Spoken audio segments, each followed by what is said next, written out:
All right. Yes. Guys.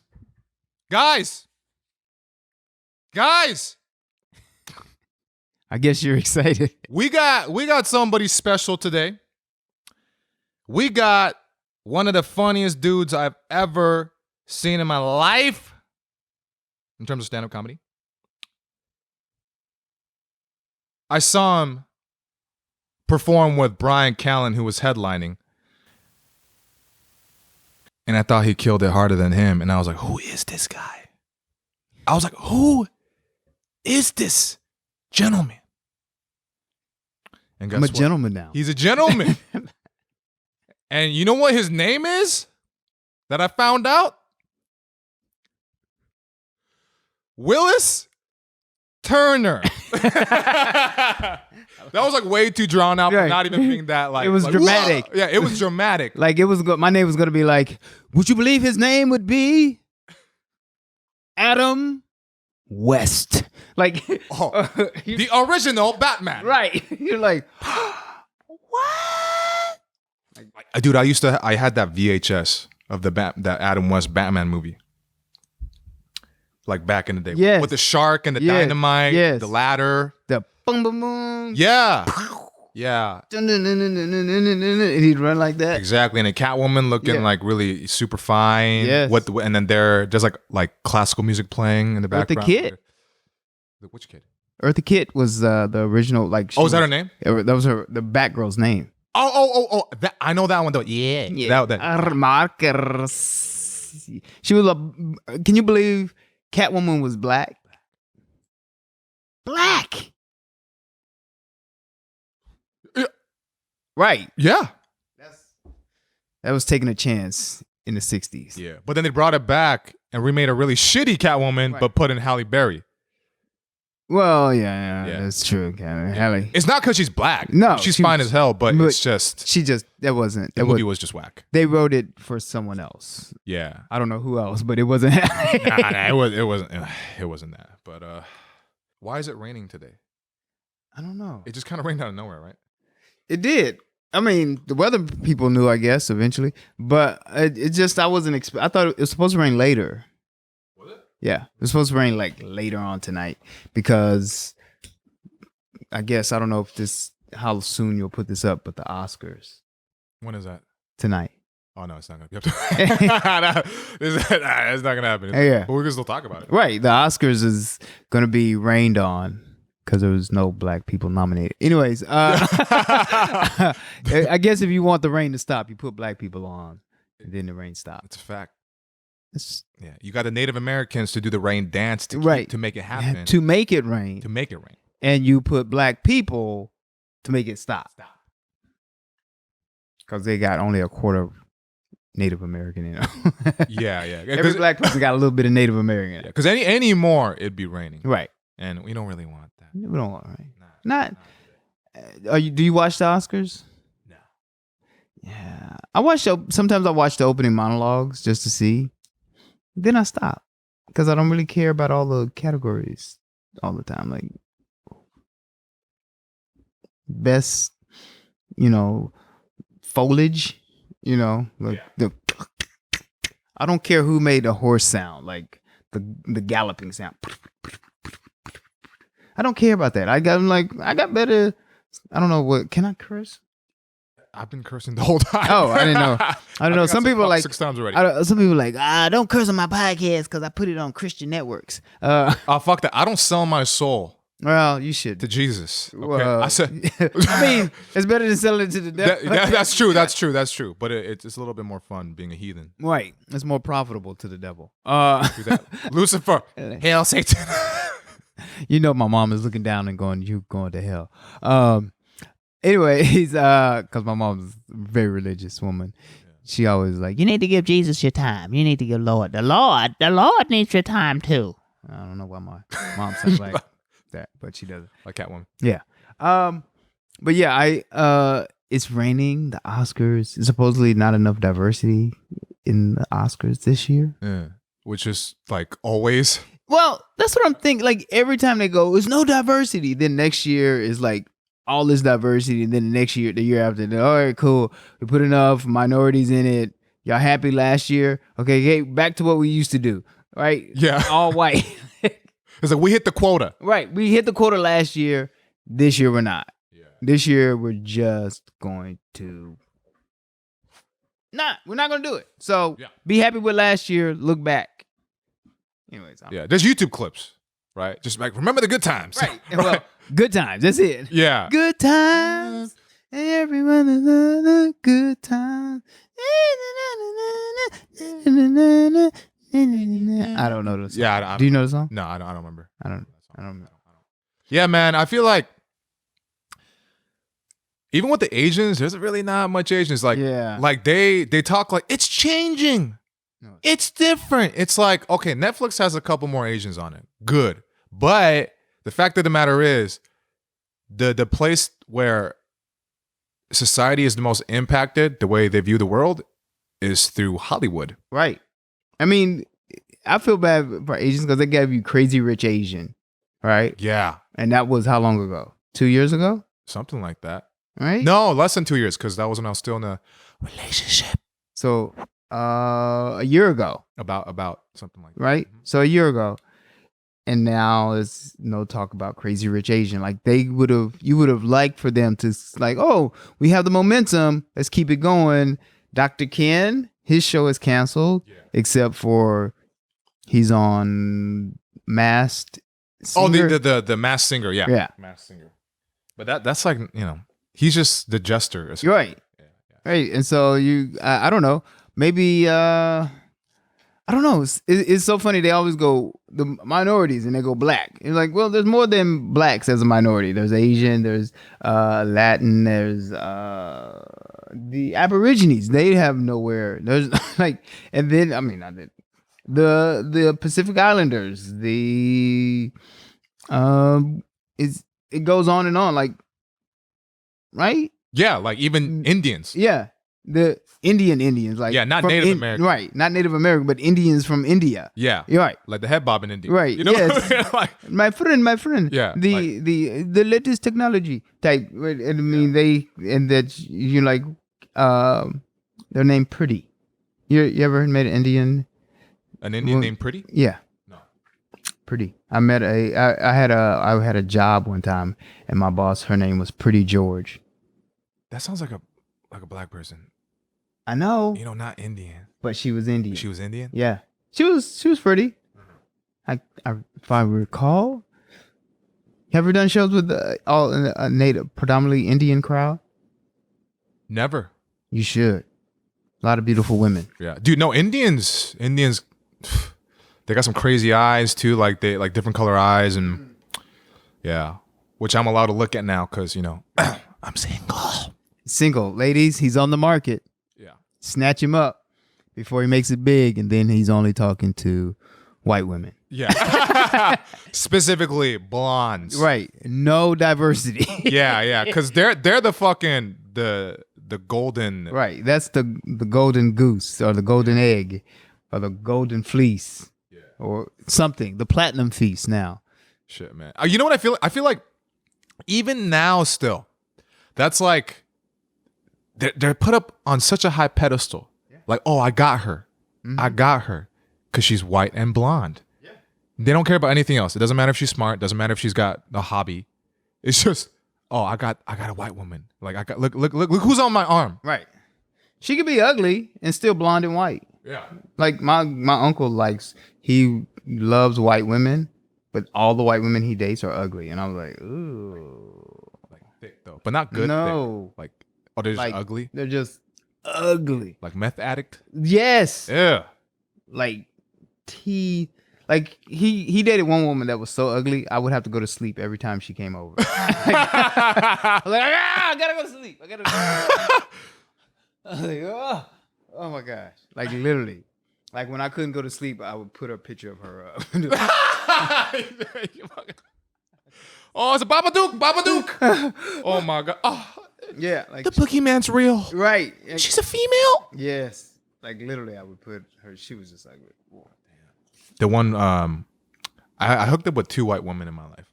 Mm-hmm. And they were both very large, and not very pretty.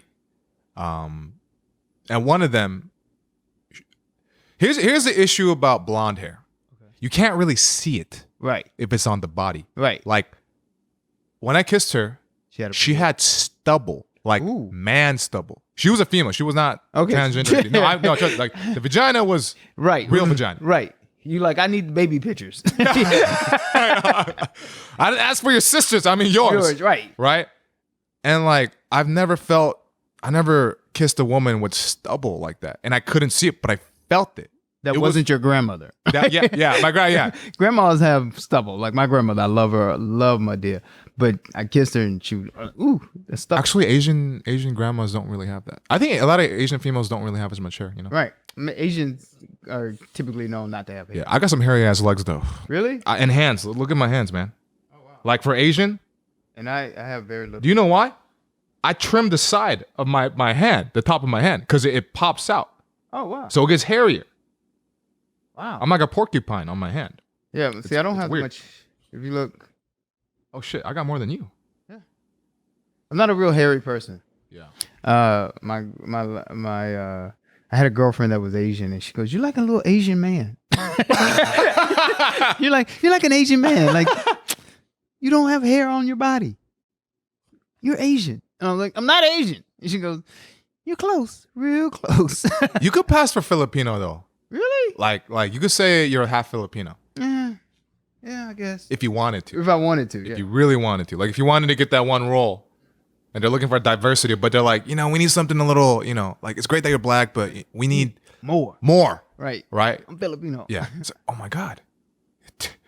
Two birds, what is it? Not two birds. What is it? Two birds with one stone. Right. Right? It's Yeah. like one human. Right. So they don't need to pay any more money. It's just you. We got the Asian and we got the black. Exactly.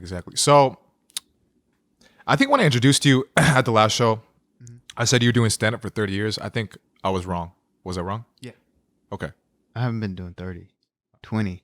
Oh, 20? Okay. Which is still a long time. Yeah. Which is still good. It feels like even longer though some days. I'm like, oh God. Feels like some days it feels like it's just been like 55 years, like my whole life. Yeah. But I'm still doing it. I still love doing it. I love stand up just as much, if not more now. Like I love watching young comics now. Because I can see where they're going wrong. And I'm like, if they'd only just done this differently.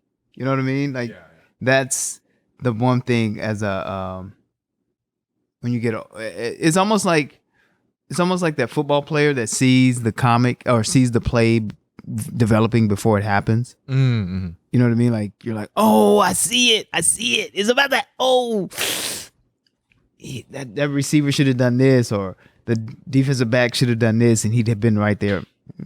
But now I love watching, and sometimes even some young comics I talk to, and I tell them like, hey, you could have done this, or help them. And sometimes, and because I know that feeling, like I don't want them to have to go through all the growing pains I did. Like I went through a lot of growing pains because I didn't. Like I remember I was doing really well, and I'm still thinking I'm not good enough. Like I'm like, I'm not good enough. Like I put my standards so high. I put my standards a little too high. Maybe, I don't know. Yeah, I guess, I don't know what's too high though. Like you should, I think everyone should have their standards high. Comedy would be even better if every comic had their standards really high. In my opinion. But what does it matter? I'm not in $30 million movies right now. No, it still matters because I mean, I think people put too much value on just like that 1%. Right. There's a lot in between that. There's a lot that are fucking good too. I used to do a joke about it. I was like, people always talk about how Jesus wasn't rich, right? But he had to be rich because people don't listen to broke people, like, right? Like, yeah. If Bill Gates was giving out a cookie recipe, like this is a chocolate chip cookie, people would be like, oh, I gotta write this chocolate chip cookie recipe down because Bill Gates, he's billionaire, he's telling it, right? Yeah. And a homeless guy was like, I have the secret of life. You're like, shh, shut up. I'm trying to get this chocolate chip cookie recipe. Hey, that's so true too. It's like, what's your credentials? Right. Right. But if you have money, success, that's all the thing you need. Like if you're successful in one area, that means you inevitably are smarter in all areas. Yeah. Right? Well, you're not necessarily true, but people perceive it to be. It's true. Yeah. They think that. They think that they fill in the blanks with what they want to fill in. Right. Like, oh my gosh, you're a superstar. Oh, well, you must know about starving kids in Uganda, or you must know about how global warming works because you're like, no, you don't. You're an actor, or you're a successful singer or a successful comic doesn't make you successful in every area of life. Like, you don't know everything. Well, I mean, Anthony Bourdain hung himself. So, I mean, he looked like he was living the life. And he was, So what do we know? We don't know. We don't fucking know. And I think that's like what pushes people over the edge too. Thinking that, oh, if only I had what they had. Right. You always, I remember one time when I was younger, I was like, what was that? I was like 26. I was 26. Yeah. And doing stand up. And I was like, oh my gosh. And I was looking at History Channel and they were talking about Julius, was it Julius Caesar? Yeah, Julius Caesar. And they were talking about Julius Caesar and how much he had conquered of the known world. Yeah. Right? And they were like, but he, at 28 or 29, he had conquered most of the known world, right? A lot of the known world. And I was like, man, I'm failing in life because I'm 26 and I still live at home. I got 3 years to do what I got to do. Well, I already failed because I'm 30 and I moved back home. Shit. Right. Well, you're not. But then someone had to explain to me the average person at that time only lived to 33 or 35. So he's an old man. Right. So he was an old man. Yeah. At 35, like basically he played basketball. Yeah. My throat's fucked up. But I mean, and here's the thing that I've been thinking about too, that I've been reading or watching videos about. A lot of these people say gratitude takes you far, right? Easier said than done, but then they're going to just like you're alive. Yeah. Be grateful for that. Like I see that. Like, oh shit, yeah. I mean, there's like a 1 in like a trillion chance, like to be born, but then but you still got to do shit. Like you still so I'm like, well, that doesn't really make me feel that much better. Right. I'm like, well, fuck. Hey, you're 1 in a trillion chance, but then there's 3 trillion things of sperm shot out at every nut. Like you're like, it's 3 trillion. Well, I had a 1 in 3 chance of being born. I guess. So, well, I guess I'm not that special. Then. Well, you're special. You're special. You made it. Like the mortality rate of humans has gone up. Right? Like now we're living longer. We're living like Kirk Douglas just died. At 103 years old? Yeah. That's crazy. Could you imagine living to 103? Like literally think about it. Yeah. When he was born, electricity was only in maybe 2 or 3 houses. Think about it. Like people did not have electricity like that. Oh yeah. That was 9. Yeah. What? I can't do math. That was 19 what's that? 1913, 1917.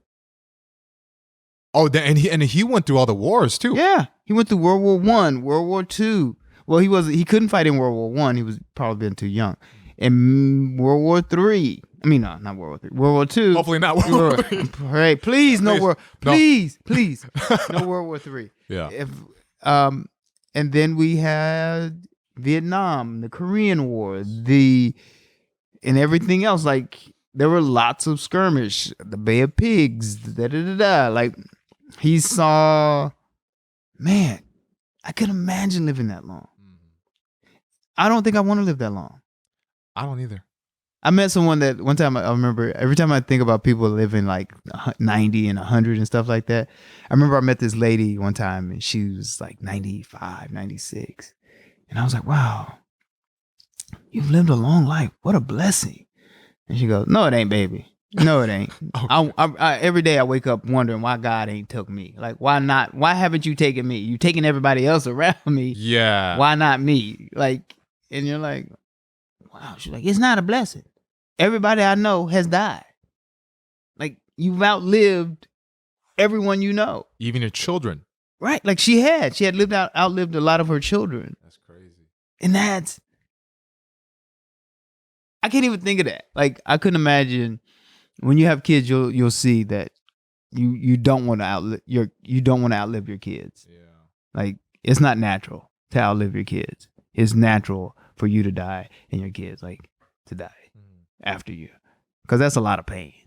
Oh, I can only imagine. Yeah, that's a lot of pain. But I mean, 103 to live that long, to live so long that you remember where the car wasn't even special. Like, not that wasn't special. It was special. Like, to have a car was special. Period. Just having a car. Not a Rolls Royce, but right. Period. Like, literally, you remember when horses ruled the world. Like, horses and horse and buggy. Like, people rode in on horse and buggy to pick up their groceries. Can you imagine how your brain has to wrap around that to go from manual labor to where now it's automated? Like, I'm just waiting for the time when we don't have to even pump our gas anymore. Like, literally, something just comes out and just. Yeah, everything's automated, and even it's causing less and less human interaction, and that's what people are gonna start jacking you for. Touch me. Yeah. I want you. You want my money? No. I need you to touch me. Put your hands on me. Just give me a hug. Give me a hug. People gonna start jacking for hugs. I know. Motherfucker, put your arms around me. Hug me like you love me. Yeah. Now go on. Thank you. Wait, come back. Now, come from the back. Right. Can you hug from the back? Give me a cuddle. Oh, yeah, motherfucker. Cuddle me. Now whisper in my ear. Right. Tell me something nice. Right. Like, literally, people are going to start jacking because we're going to have very little. Dude, fuck, man. It's fucked up because, okay, I told myself I would not go back to Tinder because Tinder is a fucked up place. A lot of broken ass people. Really? Any online, yeah, dude, Tinder is I've never done. Dude, it is. Most people that use online dating are some broken ass motherfuckers. Oh, yeah. They do that out of neediness or they need validation, and it's a fucking fact. And I stand by that. And I downloaded it less than 24 hours ago because I was in a moment of weakness. I wasn't feeling too good about myself, and I succumbed to the temptation, and I'm looking through it, and I just felt shittier and shittier and shittier. And the problem with that is, just like what we talked about with Hollywood, they want what they want based off of a look. Yeah. So it's very superficial. Like these same girls that would probably give me a chance in real life if I talk to them. Right. No chance through the cell phone because they fill in what they want to fill in. Like he's just this or he's just that. So then it lowers my self-esteem and it makes me feel like a piece of shit and worthless. And then it makes me miss the X. Because right. It makes me feel like I got no dick and nobody wants that shit. But the fact of the matter is, like, that's why it's so important for human connection and just being outside and just fucking talking to people. Yeah. I literally I've never dated. Maybe have I dated? I've never did Tinder. I never did any of the dating apps. I did Black People Meet after I got divorced and my first marriage, and this is my second. I did it and I was like, this sucks. Like everybody, I was like, I don't want to meet anybody off of here anymore. Like I did it once, but it was all just to hook up. Like smash and dash. That's it. Smash and dash. I like that. That was it. You didn't quit it. Smash and dash. He was like, hey, I'm coming over to smash and then I'm dashing. Like, yeah, you're nothing to me. Right. Bye. It's like, can I get a kiss on the cheek? No. Bye. That was it. That was all you did. That's how I see it. It's smash and dash. Right? Yeah. but it's funny because guys are like, oh, I met this chick on Tinder. I met this chick, and we fucked, and that was it. And I was like, huh. Like my sister was on Tinder, or not Tinder. She was on Black People Meet, and I was like, get off of that. That's not you, because it wasn't her. Like my sister's not that the smash and dash kind of chick. Like substance. Yeah, she wants. Well, I want to date. I'm like, nobody's trying to date you on Tinder. They want to fucking go. Yeah. Right. Like that's a new store opening. Fucking go.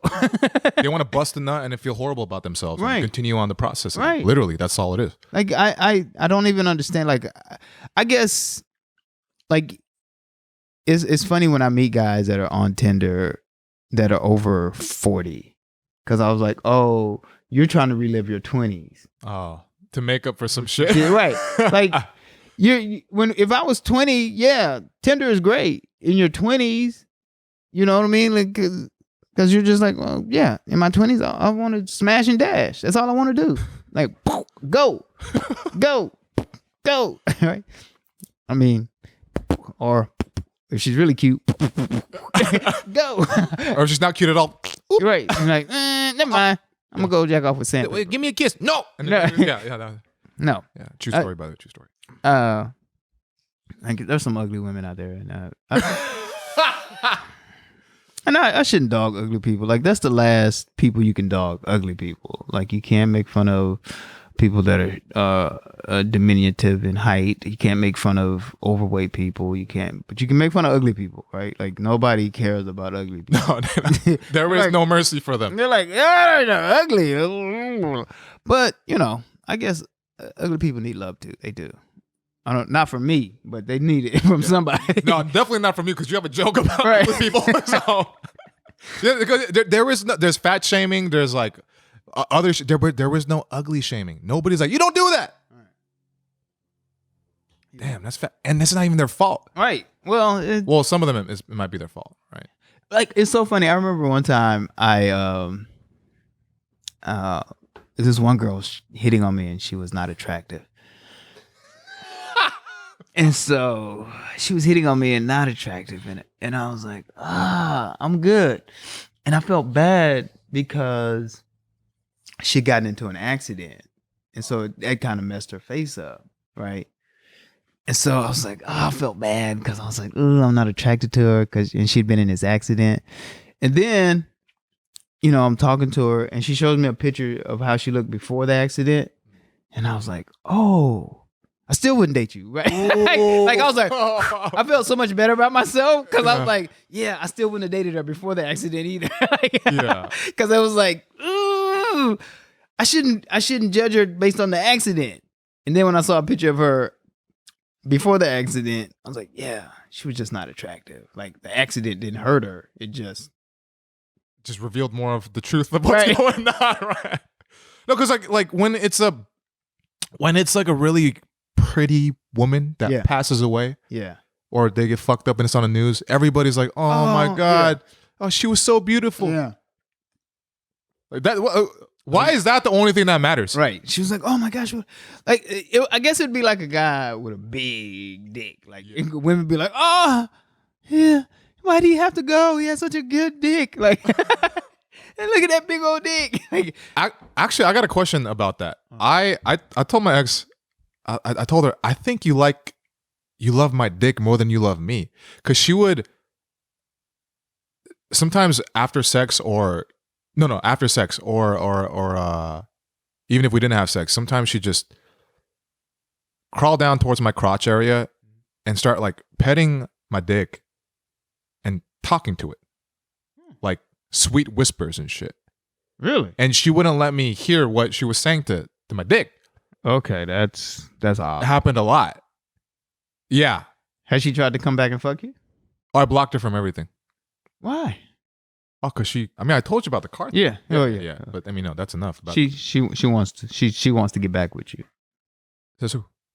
I was just saying. If she's talking to your dick, she's like, fuck him some more. I want to.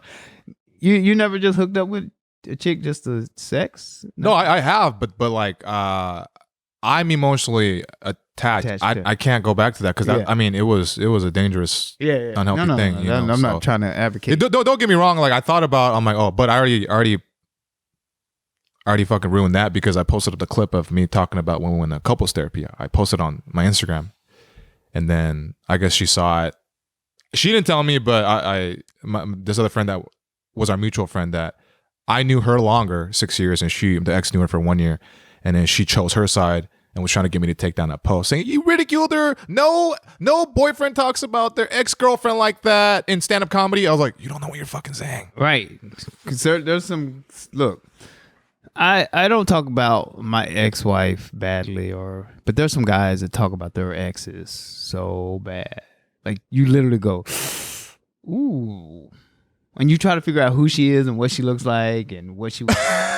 I would like I don't know because some comics they have low standards. Like some comics have these weird. They have taste. Like excuse me. Like they date women that are larger. Like I'm not into large women. Like I don't like large. Not that I don't like them. I don't date like large women, right? Yeah. I think I prefer, and like I don't mind a shapely woman, but I don't want her to be round shape. Like I don't want her, and there's nothing wrong. Like I think that all women are beautiful in some form or fashion. Just my standards are my standards. Like there's some women that don't find me attractive, and that's fine. Like I can understand that. Like you don't find me attractive. You may see something about me you don't like. Cool. I don't want to be with you. I'm not judging you on that, but there's some guys like there are comics that like really like women that I'm like, why are you with her? The only reason you're with her is so when you cheat, you don't feel bad. Like oh damn. And I know that's so wrong. No. Hey, no. I mean, as guys, we.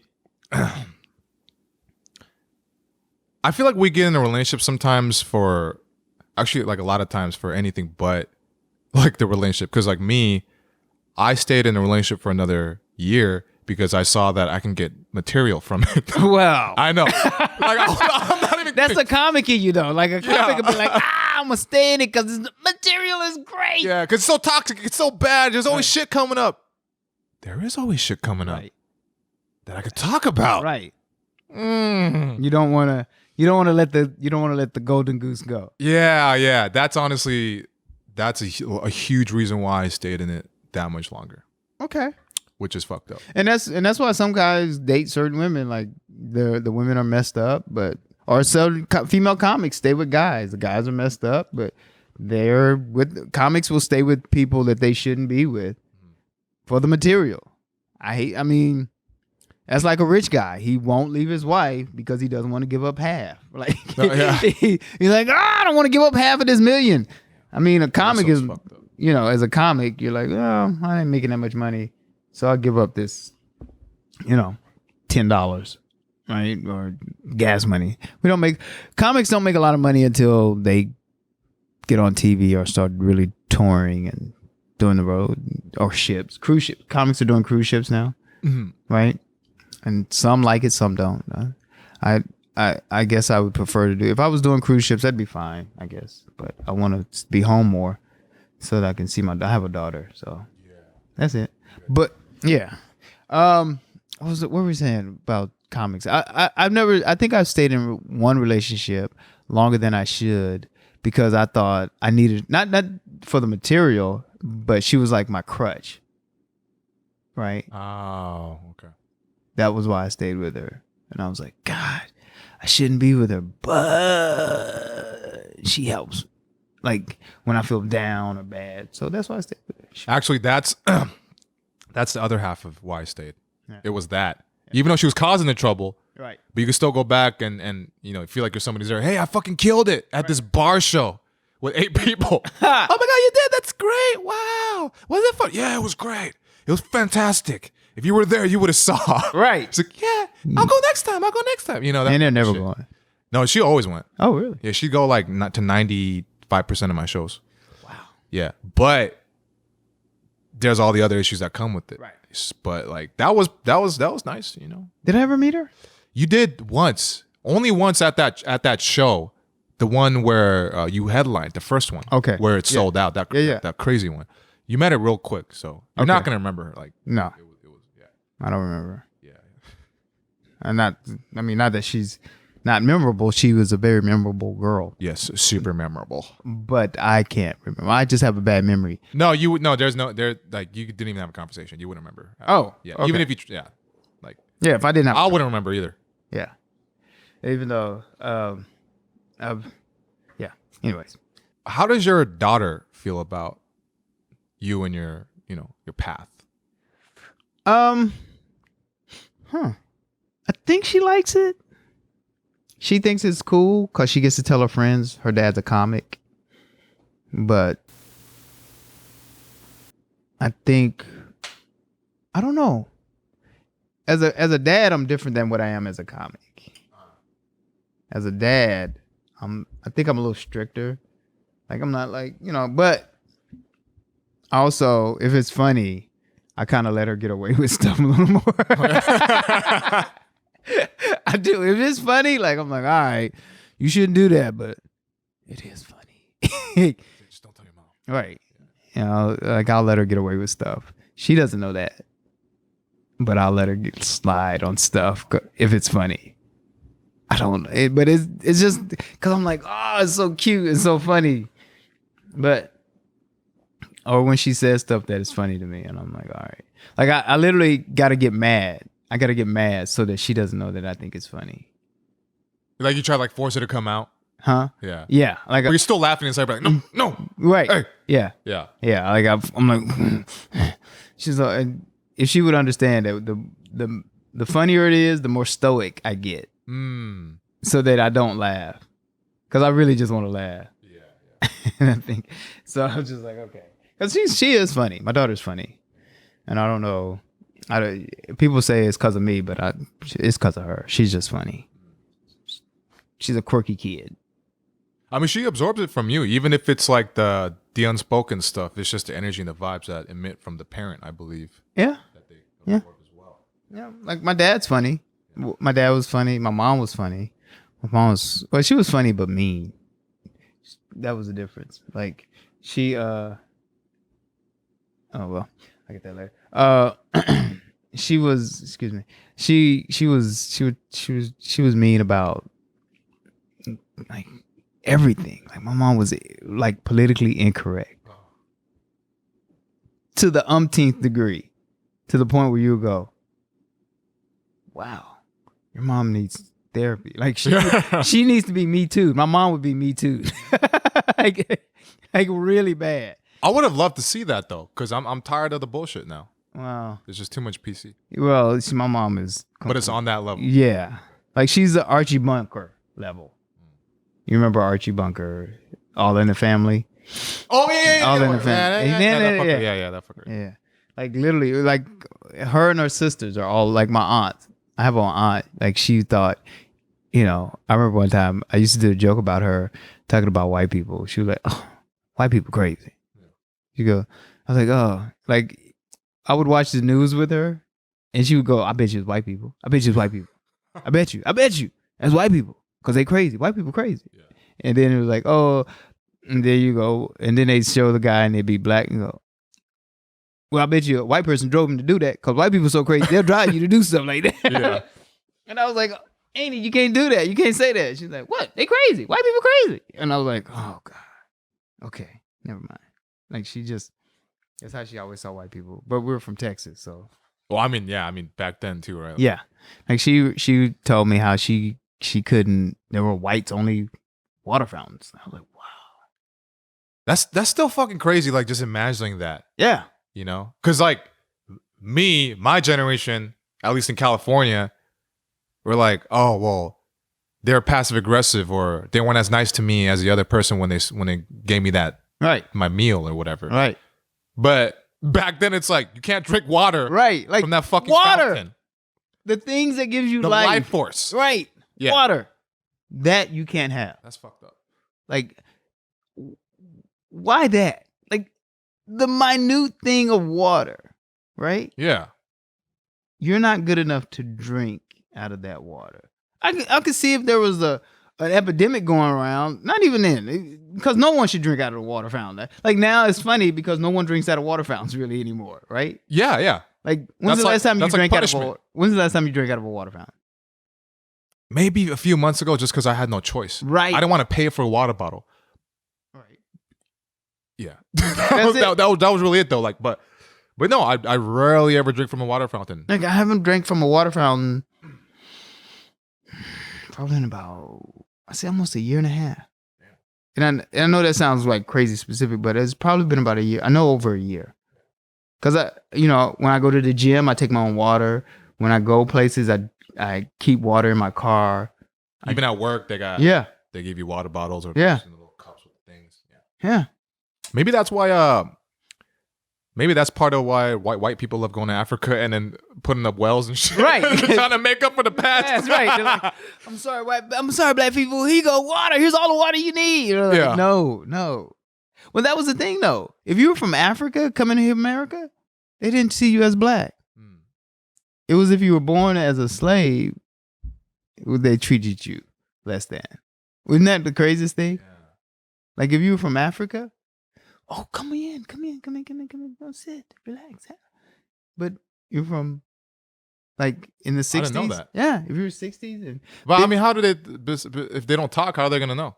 Well, dress the way you're dressed, the way you're, Africans have a completely different way of moving and talking. And oh, you know what? That's like Koreans too. Like Koreans, Korean Americans versus Koreans from Korea. Right. Koreans from Korea, they kind of swing their arms more to the side, like almost Conor McGregor-esque when he does that fucking thing, like a little bit, and then they just keep their head up and their upper body's like more just straight. Right. They don't really move their shoulders as much.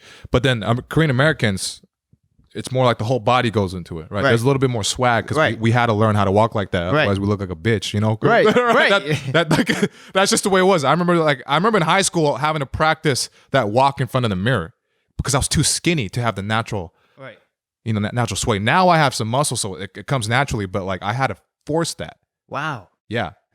See, I couldn't imagine that. Like I remember. You're born here. Yeah, my parents were born in Korea. I was the firstborn here. Right. So what you saw them walking as is what you emulated, right? As far as walking and stuff like that.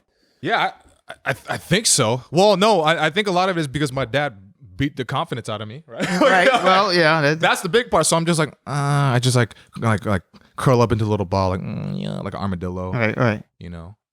Yeah, I'm pretty sure that's what that was. It happens. My dad was. My cousins always make sure you walk like this. Like I would be around my cousins, walk like this, fight this, and do this. Like I had to fight a lot when I was. Oh really? Yeah. Shit. Because my cousins was like, you don't fight them, you gonna fight me. So one time I had to fight a guy with a stick.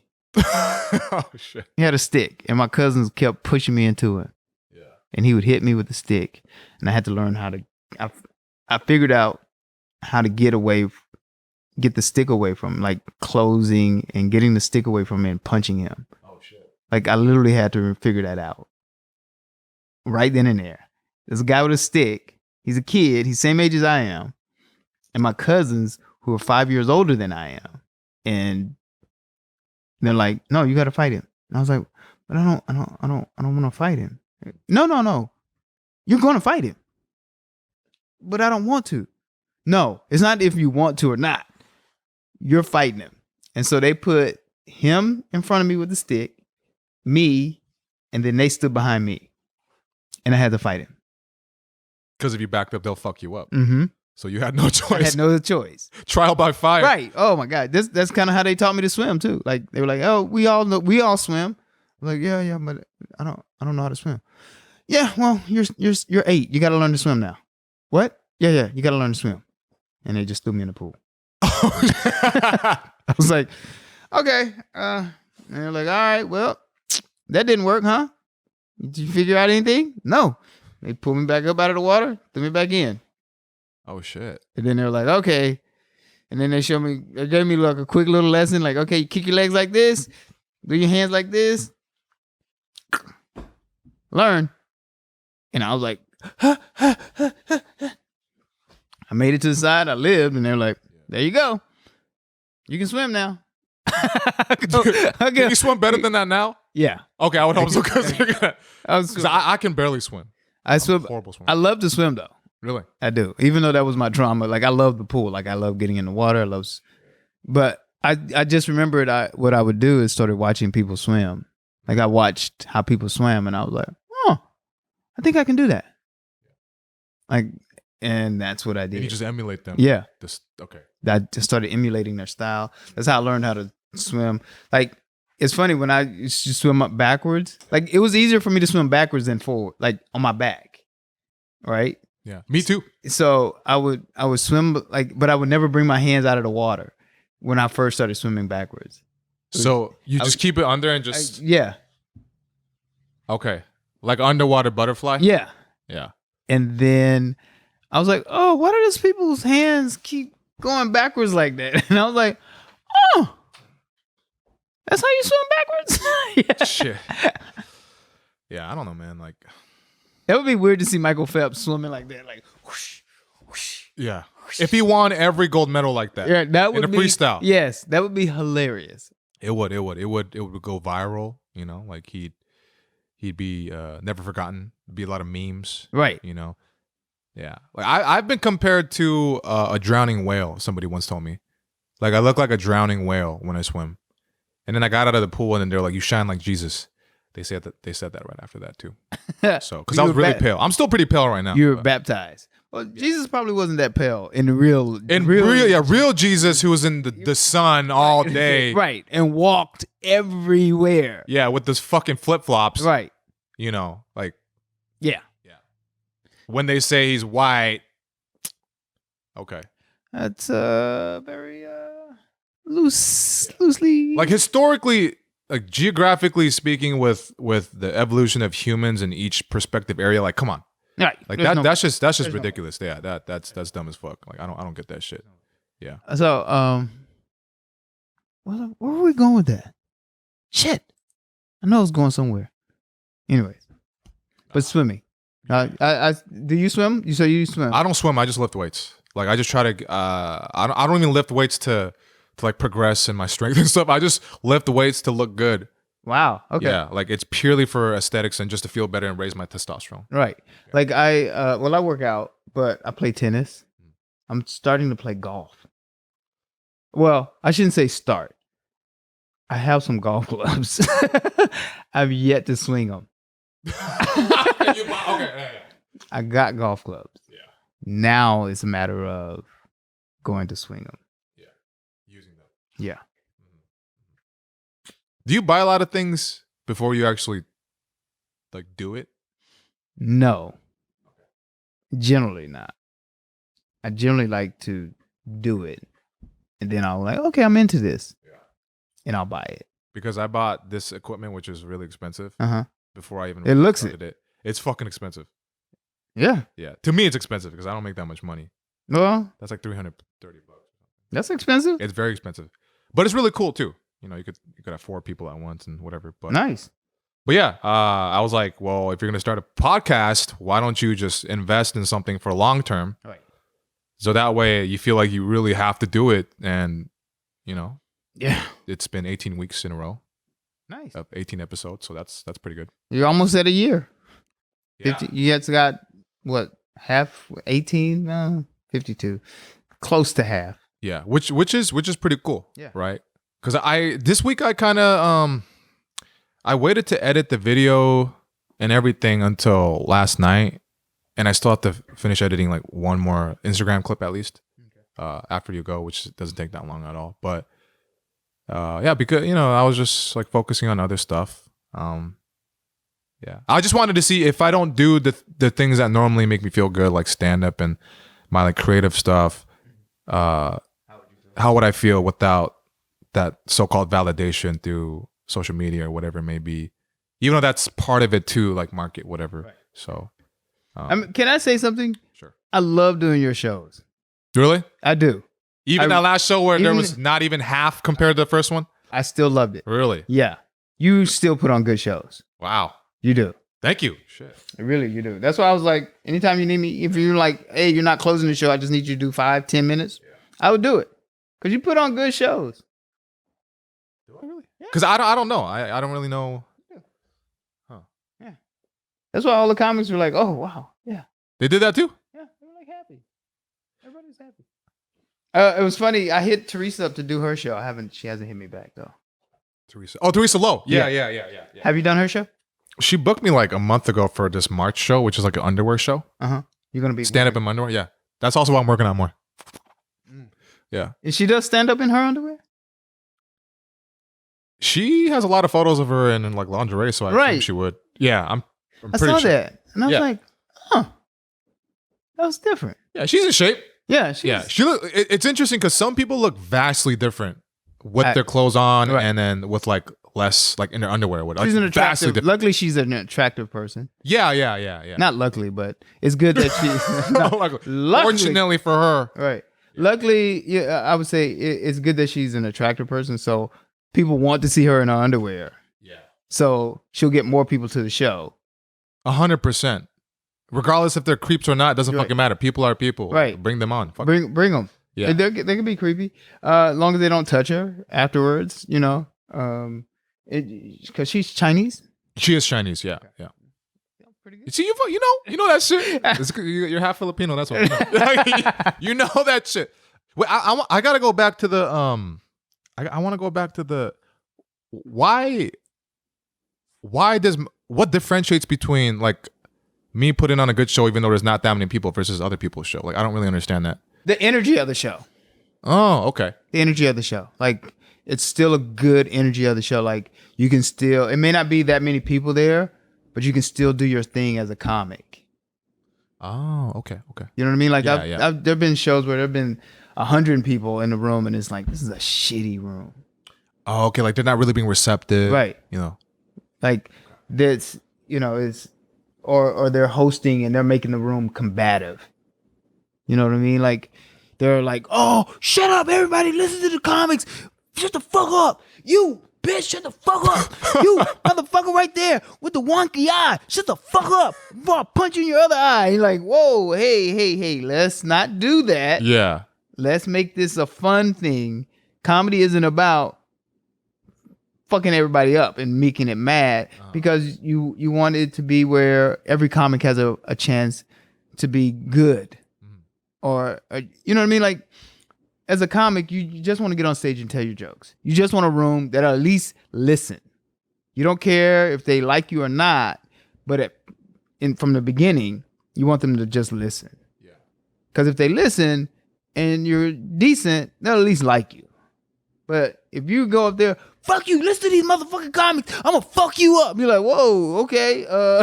If I don't come out at half as aggressive, like I gotta now be even twice as aggressive. Like, hey y'all, how the fuck y'all doing? I'm gonna fuck you up. Hey, I'm motherfucking Willis motherfucking Turner. Motherfuckers, shut the fuck up. I'm gonna fuck you up. And you're like, I done said motherfucking fuck so many more times. I've never cursed like this. I'm feeling some Bernie Mac vibes. What? With me? This motherfucker, what the, right. Like, yeah, that shit, yeah. I do like the word motherfucker. Like, that's my motherfucking word. Motherfucker. It feels good, right? Yeah. Yeah. It's just natural. I call people motherfucker. I'm like, hey, motherfucker, who the fuck you think you're talking to? Like, that's a very natural phrase for me. You see how easy I said it? Yeah. Motherfucker, what's the fuck? Very easy. Yeah, it sounded kind of like Eminem. Motherfucker, what the right. It becomes butter. Right. It becomes just spread that shit on that toast. Eat this, motherfucker. Hey, motherfucker, let me tell you something. Like a motherfucker, like I say motherfucker so much. Yeah. Like people don't even associate me saying motherfucker. Like they're like, huh. Hey, Willis. Hey, motherfucker, what's going on with you? What the fuck you doing around here?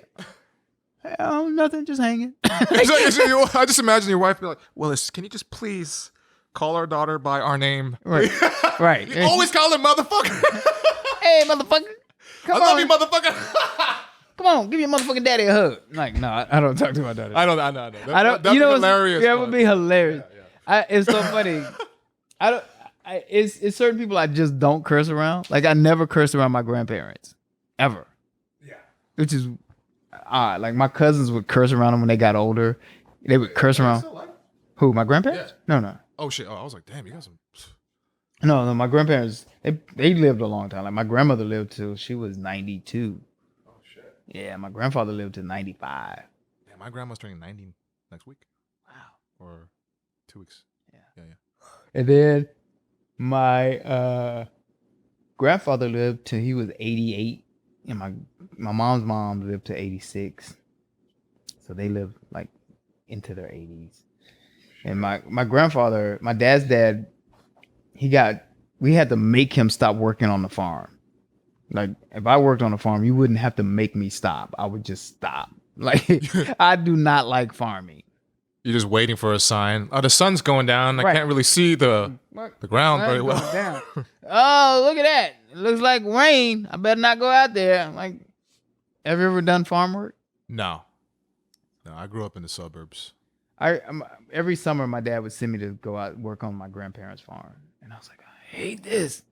I hate it. I was like, I would have to pick watermelon, feed chickens and cows and hogs. And Do you feel like any of that farm work you did attributed to your work ethic at all? Yeah.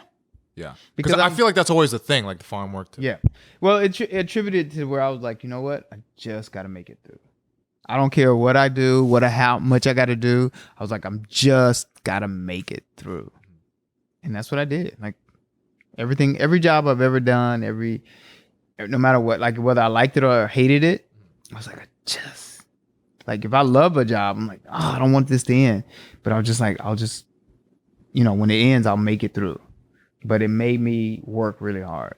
Like working on the farm made me appreciate, like I learned that I didn't want my body to make my money. Like I didn't want a job where I was being physical, like lifting shit and digging ditches. Like I didn't like, oh yeah, I'm sorry. I didn't want to. I just realized your mouth is like, oh, my mouth. It's just to the side of it, like like. I didn't like working on, like I didn't like there's people who like, oh my gosh, I didn't want to be a mechanic or laying down floors or putting up walls and swinging a hammer. Or I was like, I want my mind to make my money. Like I want to be a thinking job, and that's why I love stand up, because it's more of a thinking job. Now there's some comics that aren't smart, but you don't have to be smart, like intellectual. Like I read or listen to books all the time. So like on Audible and stuff. I listen to a lot of books. Like I'm listening to a book now, like The Soul of America. I think everyone should hear that book. The Soul of America. Yeah, that's a great book. The Soul. Why do you think? Because it talks about the presidency. It talks about what it means to be a president, and how it talks about the government, and learning the government and talking about government. Like especially in these day and age, we should learn. Like people know very little about the government. I don't know shit.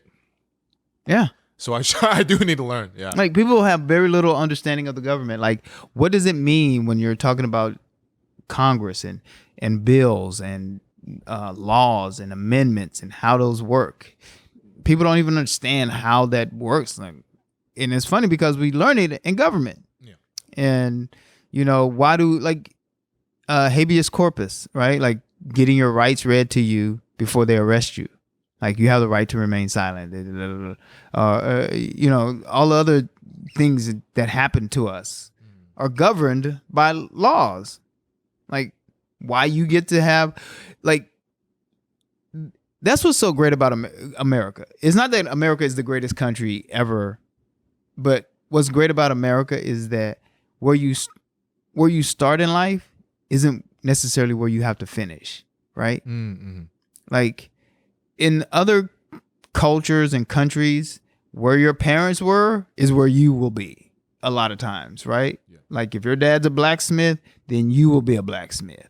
Unless you run away, change your name, and change your family name, and change everything about you and lie, essentially, and then you get to be something different, right? But if you were born an aristocrat, you're gonna always be an aristocrat. The lowest you can go is a poor aristocrat, but you're still an aristocrat, right?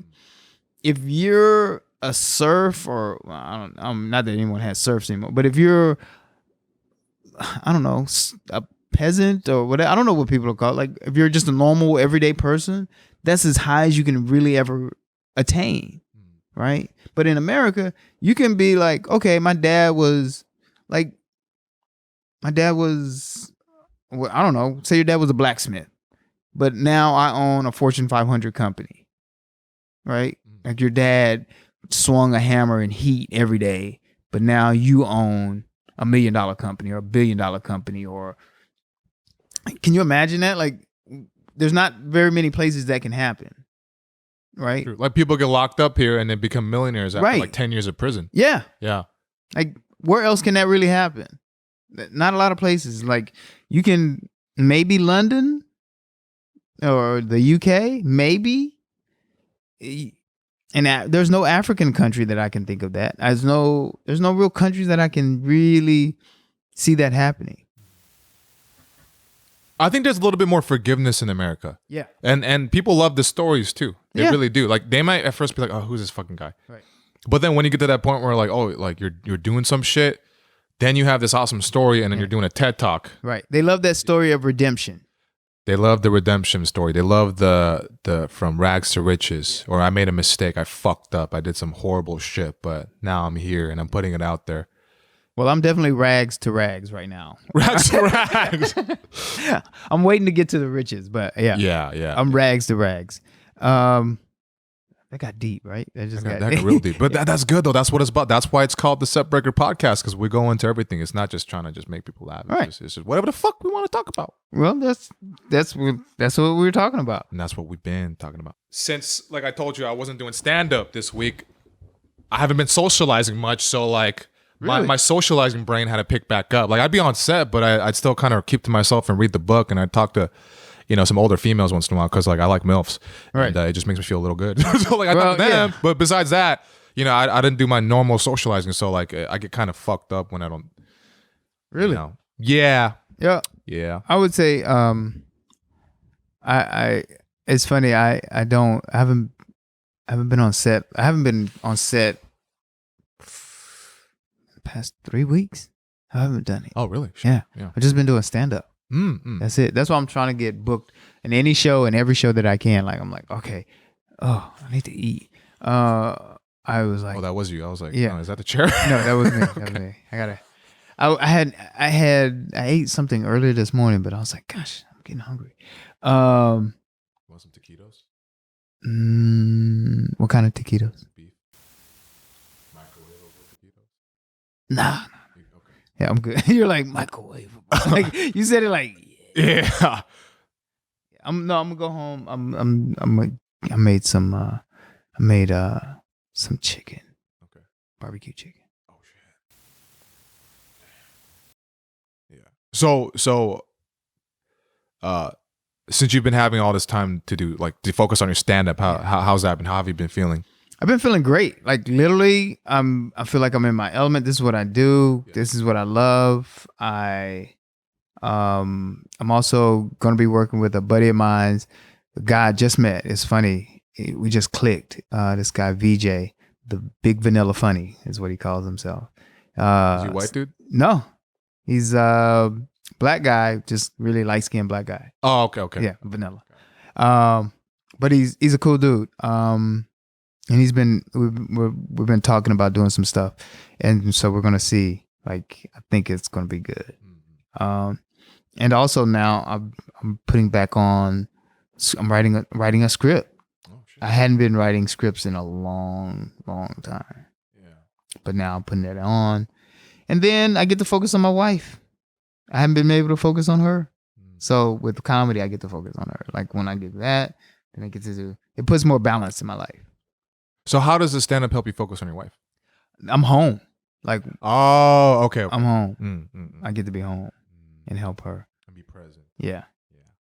Other than that, I'm out all the time. Yeah.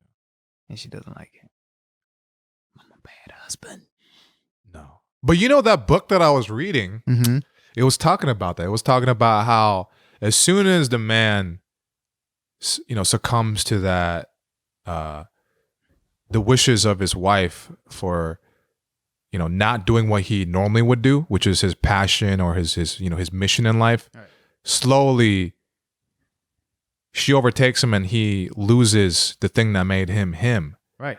And then the funny part about that is she doesn't want that. Well, that's the funny thing. You say that. Yeah. Like, I had to tell her that. She was like, well, you sure you want to do this? And you sure you want to do that? I was like, look, if I don't do this, all I'm doing now is just waiting to die. Yeah.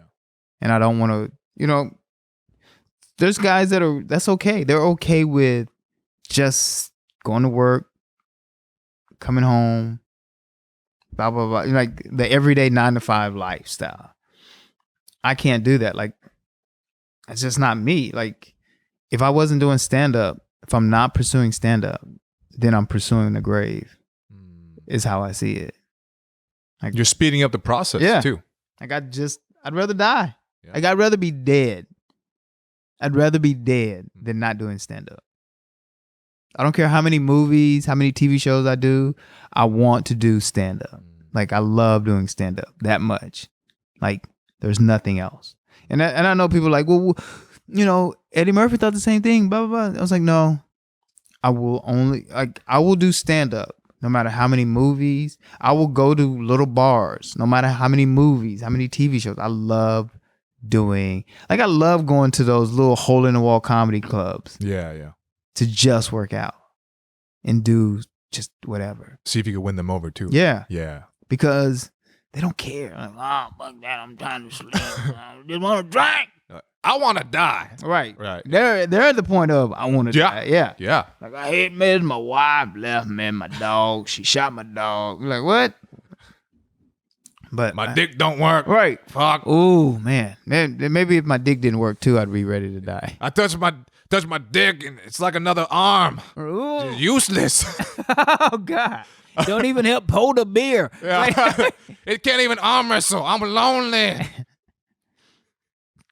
That's so raw. Fuck. No, but I feel you on that too, because I would tell my ex all the time. I said, this is all I have left on this earth. Now, I know I took a few days off, like I said, but I had to focus on like some other shit. So, but okay. No, you look like you were about to say something in regards to that. But I was actually about to yawn. Oh, boring. No. I've been up since early this morning. Oh, yeah. That's all. And it's gloomy. It makes you kind of like sleepy. Like I feel like kind of weird. But yeah, like I literally, there is nothing left for me on this earth besides stand up and acting. But like stand up more than anything. Yeah. Like I don't know what else to do. I tried. I don't like it. And I don't care. I don't give a fuck. Right. Otherwise I'd be Netflix and chilling by myself till death. Well, which I did before. I was waiting to die. I was like, fuck, man. But I was like, God damn, I'm too young. Mike, no, don't wait to die. You're on the right path. That was before though. Yeah. Oh man, there was a lot of there was a lot of fucking. There was a little whip to the right. Whip it good. Yeah. Hey girl. Yeah. Now, I have to ask this because I haven't asked you yet. Mm-hmm. Okay. Because you were talking about how you would see other comics and like young comics and what they do wrong, what they do right. Now I'm not asking you to tell me what I did wrong or what I did right, but when you saw me, at least at the Oceanside show, how was that? You were good. Yeah.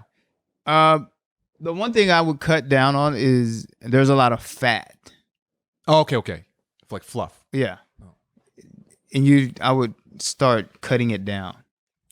See, the one thing is you don't want to waste words. And sometimes as comics, we end up wasting words. But we have to find the economics in word. You know what I mean? Like getting to that point with the least amount of words, right?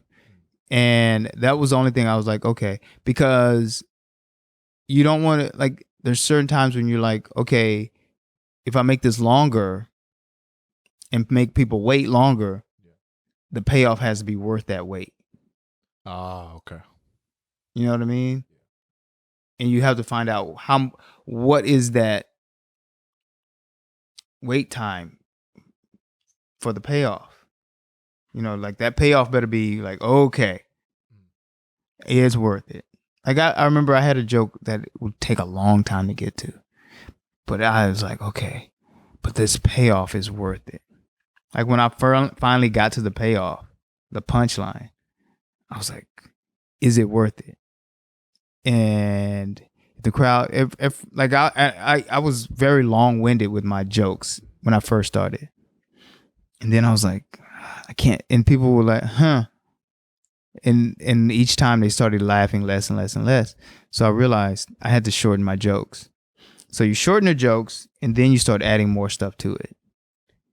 And that's like, you know, that was the one thing with other, and that's something I see with other comics too, is that they tell a joke so long, the payoff isn't worth the wait. You see what I mean? Like, I would just cut out a lot of the fat in what you're doing. Excuse me. Now that may shorten how much time you have but in the long term, it'll make it more powerful what you do have. You know what I mean? Like, would you rather have a okay 15 to a slightly iffy 15 to a great 10, right? Yeah. To a strong 10. I'll lose that 5 for that 10. Does that make sense? Absolutely. Yeah. Yeah.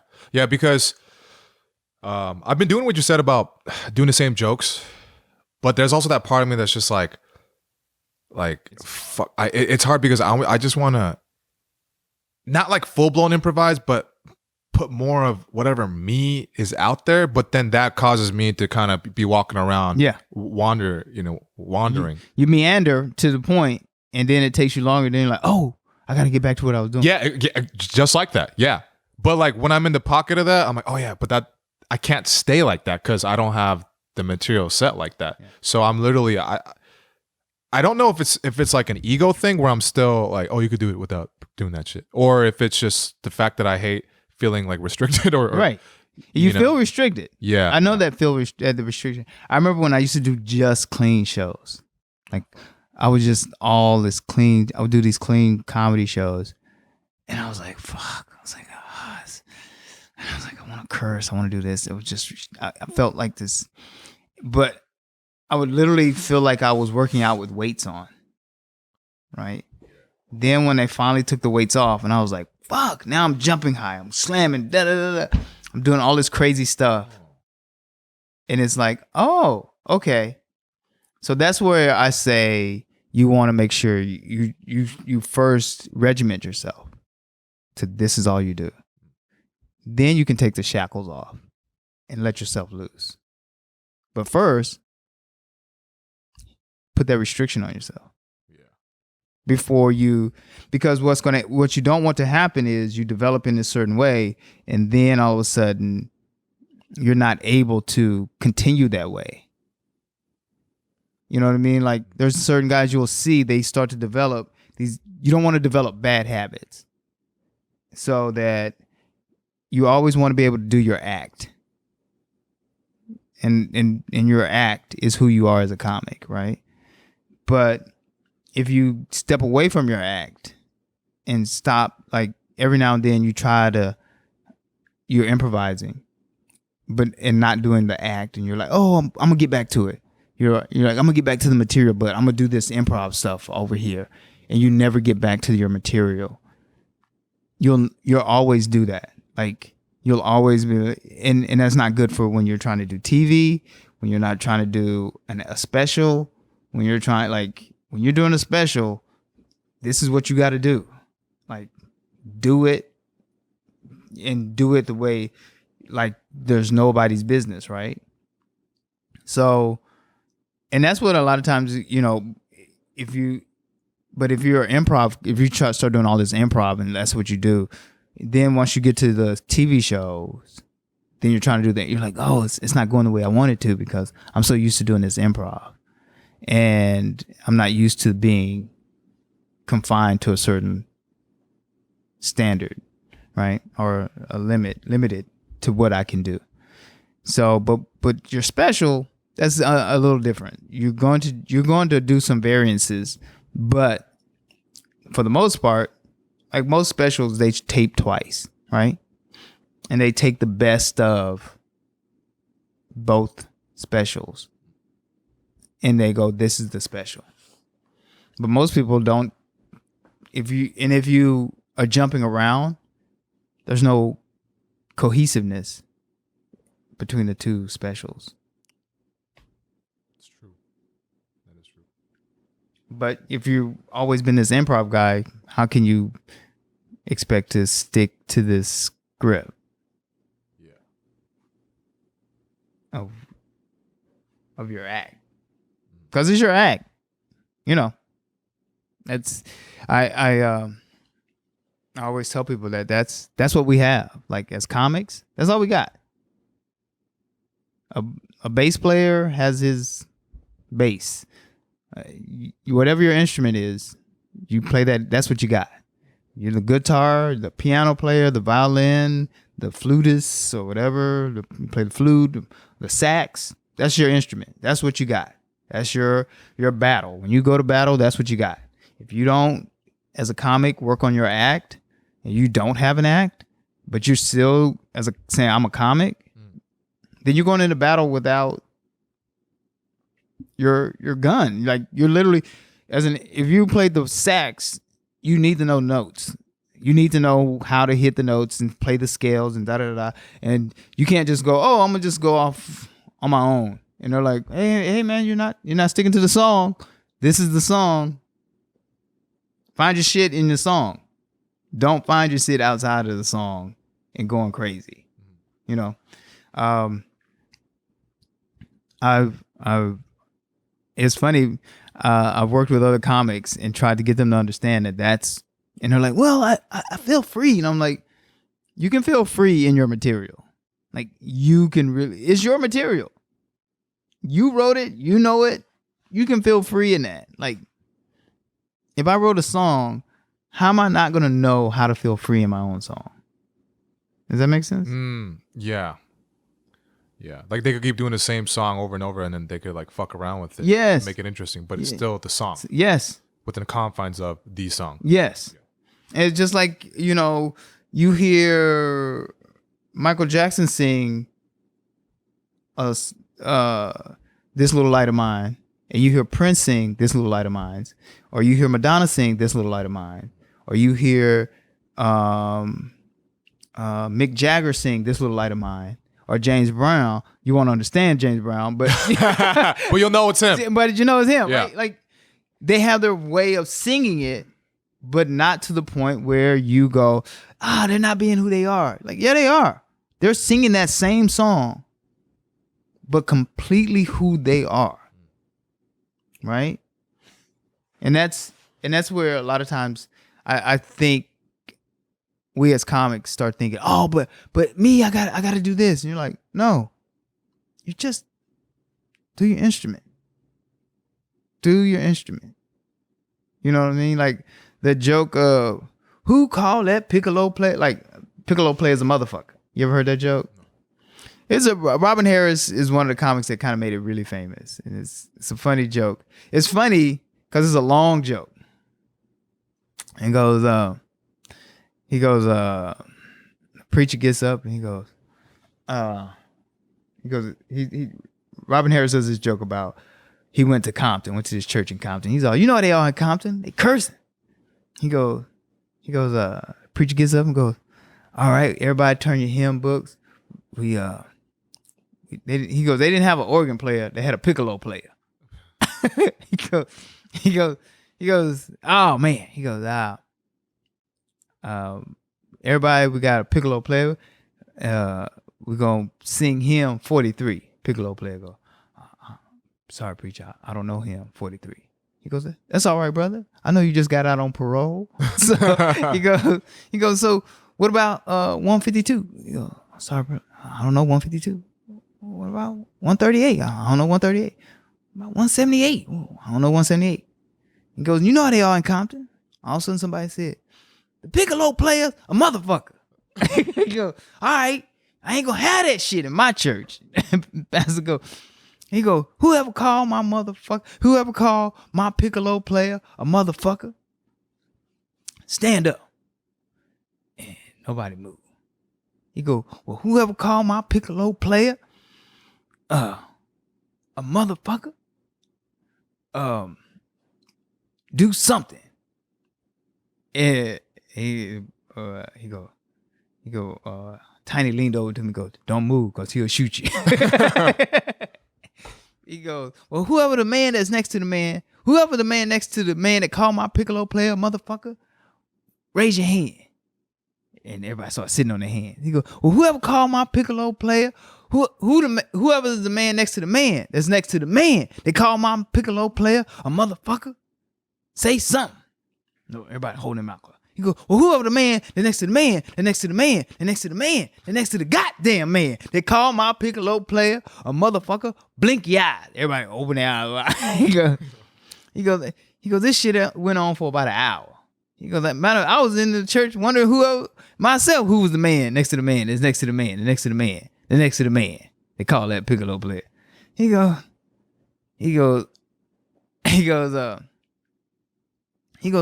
well, whoever the man is next to the man is next to the man, and next to the man, and next to the man, and next to the goddamn man. They call my piccolo player stand up, and nobody move. He goes, and then one guy goes, Mr. Preacher stood up and goes, Mr. Preacher man, he goes, don't shoot. He goes, I ain't the man. They called your piccolo player a motherfucker. He goes, I ain't even the man that's next to the man. They called your piccolo player a motherfucker. He goes, I ain't even the man that's next to the man. The next to the man. The next to the man. They called your piccolo player a motherfucker. He said, got good to him because he grabbed his dick and said, hey, I ain't even the man that's next to the man. The next to the man. The next to the man. The next to the goddamn man. They called your piccolo player a motherfucker. He goes, what I want to know is who called that motherfucker a piccolo player? That's a payoff of right. The whole thing. Yeah. It's a long joke. Yeah. But it's like, okay, so now the anticipation. But this is the payoff. But he told that joke, and I didn't know that was an old joke. But it's an old joke that many people have told. But the way Robin Harris told it was great. Yeah. It was just the greatest. Like, you're like, wow. Like, so you take your material as a comic and you just work it. And you know that material to the point where it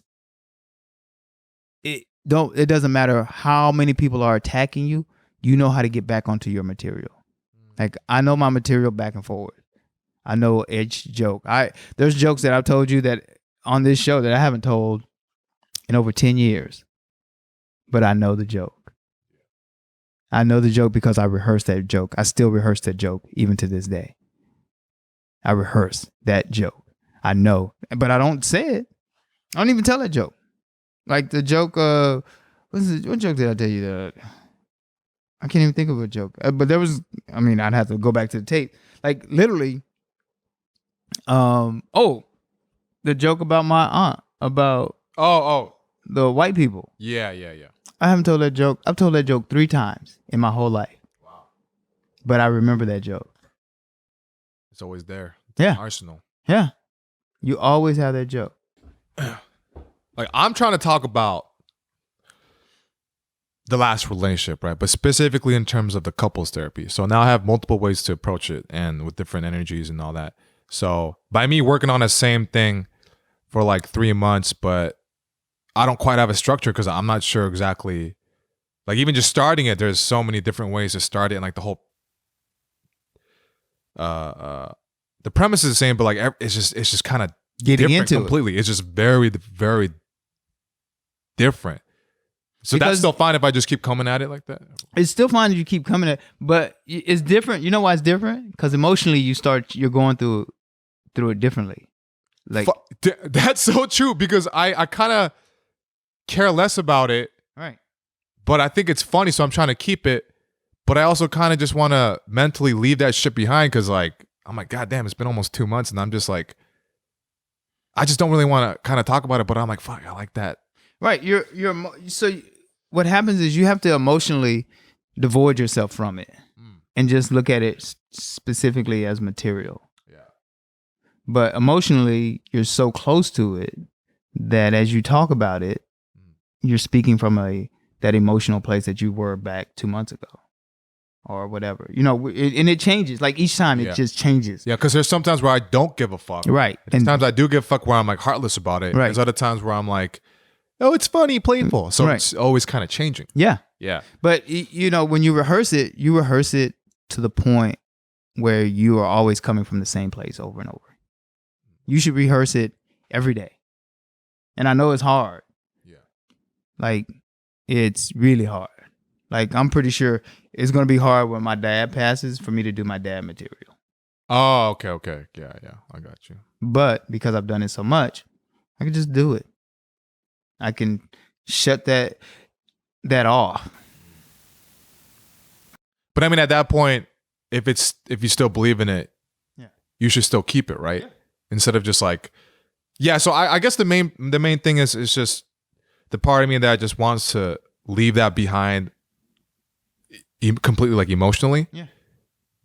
Kind of is fighting me on this, but I'm like, fuck, this is good. And then it's like, well, then you could choose something else, a different 5 for like the next 3 months. Mm-hmm. But then there's that little bit of regret of, well, that shit's like, that's pretty unique though. That's like different. Yeah. You know? And you do want to know, like, it's so funny. I was just sitting here thinking as I was telling you that about how I have this material that I just know backwards and forwards, like, because I rehearsed it so many times, like a joke about, and like I had this joke, why I wouldn't want to be gay, right? Like, not necessarily for the ridicule or anything like that, but I was like, I don't know. How would you suck a dick? Like, I don't know how to suck a dick. Like, I don't know, like, how would you hold a dick? Like, you hold it like a hot dog, or do you hold it like, you know what I mean? Like, what do you do? And then on top of that, I don't want to get with a guy who wants to fuck all night. Like, my ass can't take all that. I'm like, I need a guy that's like, maybe, you know, I need a guy that's a pre-ejaculation. I don't know, maybe he just never gets to fuck me in the ass. Like, and I go, oh, okay. But that was a joke I had, right? Of why I wouldn't, and it's an old joke. And so, like, now I don't know how much that joke would play in the whole politically correctness, right? But that's an old joke, but it's still funny. There's funny parts to it, and I still think it's funny because it's a man looking at himself and why he couldn't do certain things, more so than looking at. I'm not looking down on anyone who is gay. I'm just saying why I couldn't be. Like I laugh when people talk about material that, you know, oh, you're making fun of people. Well, someone has to win and someone has to lose in a joke. Whether it's the person telling the joke or the person in the joke. You know what I mean? Just like how on the couples therapy joke. Yeah. She's kind of losing. Yeah. She has to win or she has to lose. Or you have to win or you have to lose. Or the therapist has to win or he has to lose. Like somebody in the joke, somebody within that joke has to lose. Because I mean, we don't have to get too much into the joke. But basically, like I talk about how I started, you know, we're going back and forth talking to the therapist, and I see that the therapist is leaned back, not really caring much about either one of us. Right. And then all of a sudden, like, I start getting into the story and his eyes light up and he starts smirking and he leans on his hands on his knees and, you know, is like leaning into what I'm saying. And I'm like, oh, shit, now it's on. Right. Right. So in that case, like, I'm winning, but she's losing, but that's more of like a playful way. Right. Like, which is also true. Right. Versus like, when she's saying something and there was a way I'd go into the joke and in a different way where I'd be like, this shit's fucking done. Like, this relationship's over. Like, I don't know. It's so many different parts to it. That's like, I'm just trying to figure that out. And you are figuring it out as you talk about it. As you talk about it, it's so funny. I remember watching Joan Rivers and Richard Pryor talking about stand-up and talking about how it has to be funny to the comic first. Like, I never, and I got it because it's true. It has to be funny to the comic first. I don't understand how anyone could bring something they don't think is funny to the stage. Like, oh, I don't find it that funny. I just find it odd. You're like, well, then why are you telling me?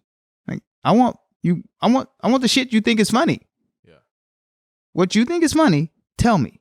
Now, if you don't think it's funny, don't tell me. Leave that shit at home and talk to your dad or talk to your therapist or talk to your mom, talk to your dog, talk to your parrot, talk to your pet fish. I give a fuck who you talk to.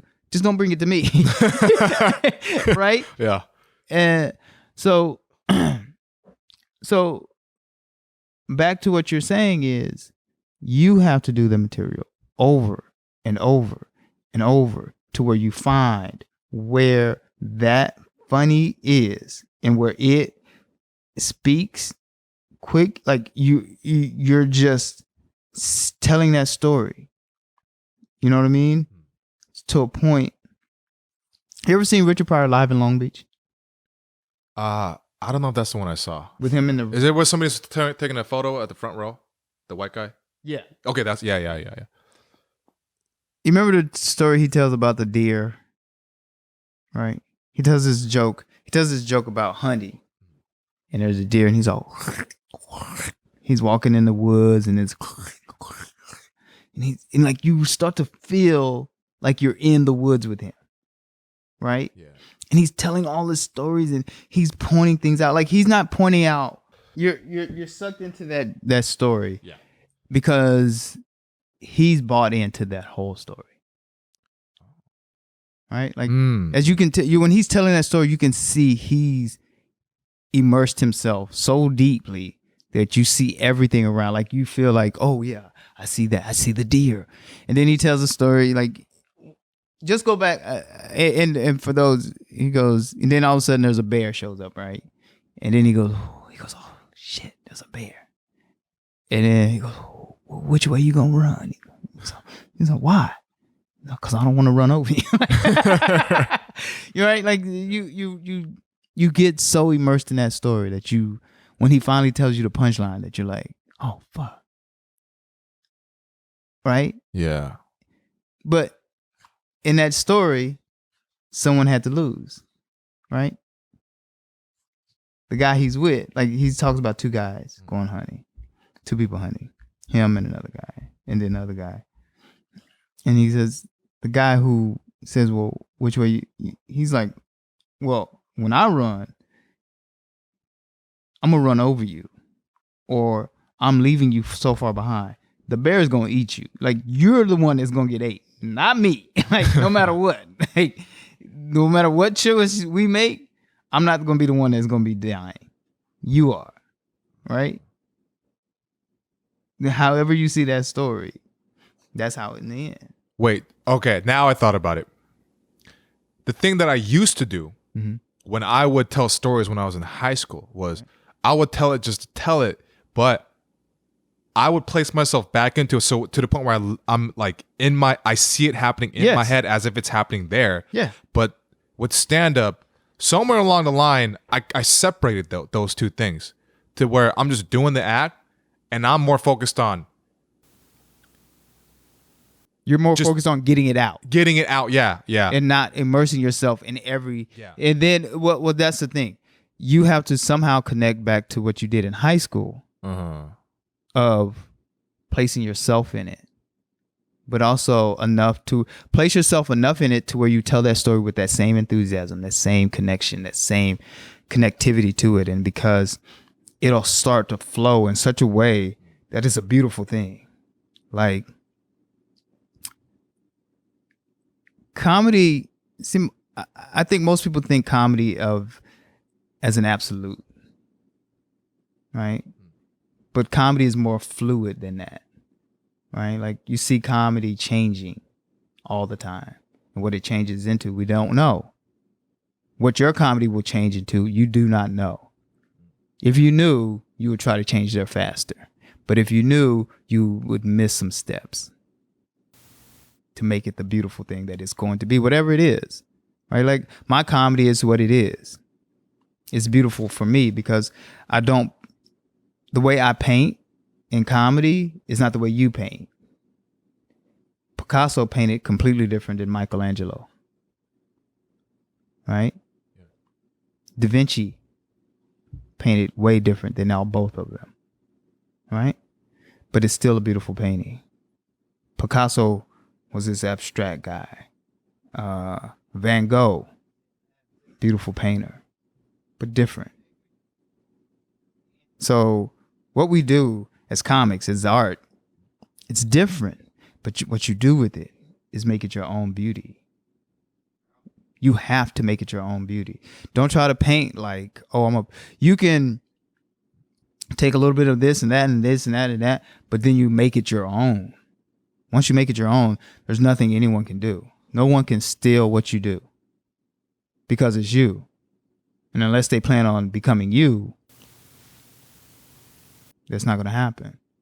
What you do on that stage and how you immerse yourself into that joke of being, who you are, your girlfriend, therapist, and seeing that scenario and how it plays out for you and how it played out for her and him or her. I don't know if the therapist was a man or it was a man, right? So how it played out and what was so odd about that story for you? And what was so, like, you don't have to tell me. What I'm saying is you see all those things. You see all those angles that are happening, but you have to figure it out and do it and put it out there so that we, the audience, the consumer, the person that comes to see you, sees that happening. Because in all honesty, what we do is create a world on that stage. And when you're on that world, you shine. You shine because 80% of the world can't do what we do. 80% of the world is afraid to get on a stage and make people speak in public. That's one of the top 3 fears in life, right? That's public true. They speaking. say they're more afraid of public speaking than death. Some people, yeah. Like some people would rather be shot That's crazy. than speak in public. That's crazy. And I couldn't imagine it. Like speaking in public, I've always done my whole life. Like I've had teachers that were like, I remember in high school, I had teachers that were like, you're not afraid to speak in public, even if you don't know the material. No, I don't. I'll make up what I don't know. It may be funny. It may be interesting. It may be stupid. It may be a lot of things, but what it will be is interesting. Right? Because what we do, we know how to ebb and flow with the story. So, as you tell your story with your passion, with whatever passion you have, right? You then are able to bring us into that world. Because that's really what it is. You bring the whole crowd into that world. Whether they know what that world is or not. Like, how many people have gone to couples therapy? How many people haven't? Like, some people don't give a fuck about couples therapy. Some people don't even want to be a couple. They're like, no, I'm smashing and dashing. Yeah. Right? Yeah. Because I didn't even want to go. It was her idea, Yeah. And then you made me think of this one thing where, like, so the couples therapist, she was gay. Right. And my thought was like, I wonder if he's into me. Right. Because straight guys always think like, I think that gay guy might be into me. And if we don't see a sign, we get kind of butthurt sometimes. We're like, is something wrong with me? Right. Like, am I not cute enough? Yeah. Am I just not attractive? Like, right. So that was the other part that I haven't talked about on stage yet. So yeah. I could probably touch upon that, I guess. Yeah. Like you do think about it. Yeah. As a straight guy, you always are wondering. Okay, it's funny.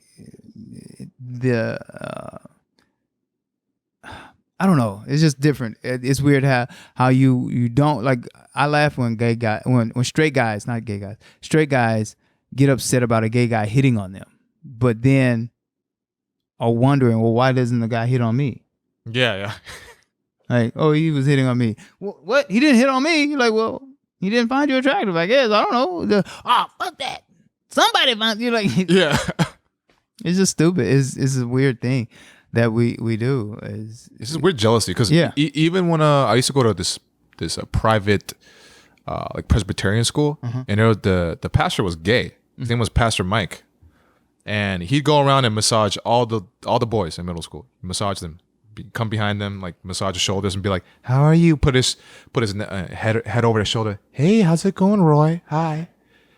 And then he just walked past me, and I'm like, "Where's my massage?" Right. You know, I knew he was a pedophile, and he was like a pervert, but I was still. You're like, It hurt. why can't I be pedophile? Yeah, yeah. Like, why can't I get the same attention? Right. Like, you know, I need some of that pedophilia. Yeah, show me. Right. Like massage me so I can be like, ew. Right. But you're not even giving me a chance to Reject you. Yeah.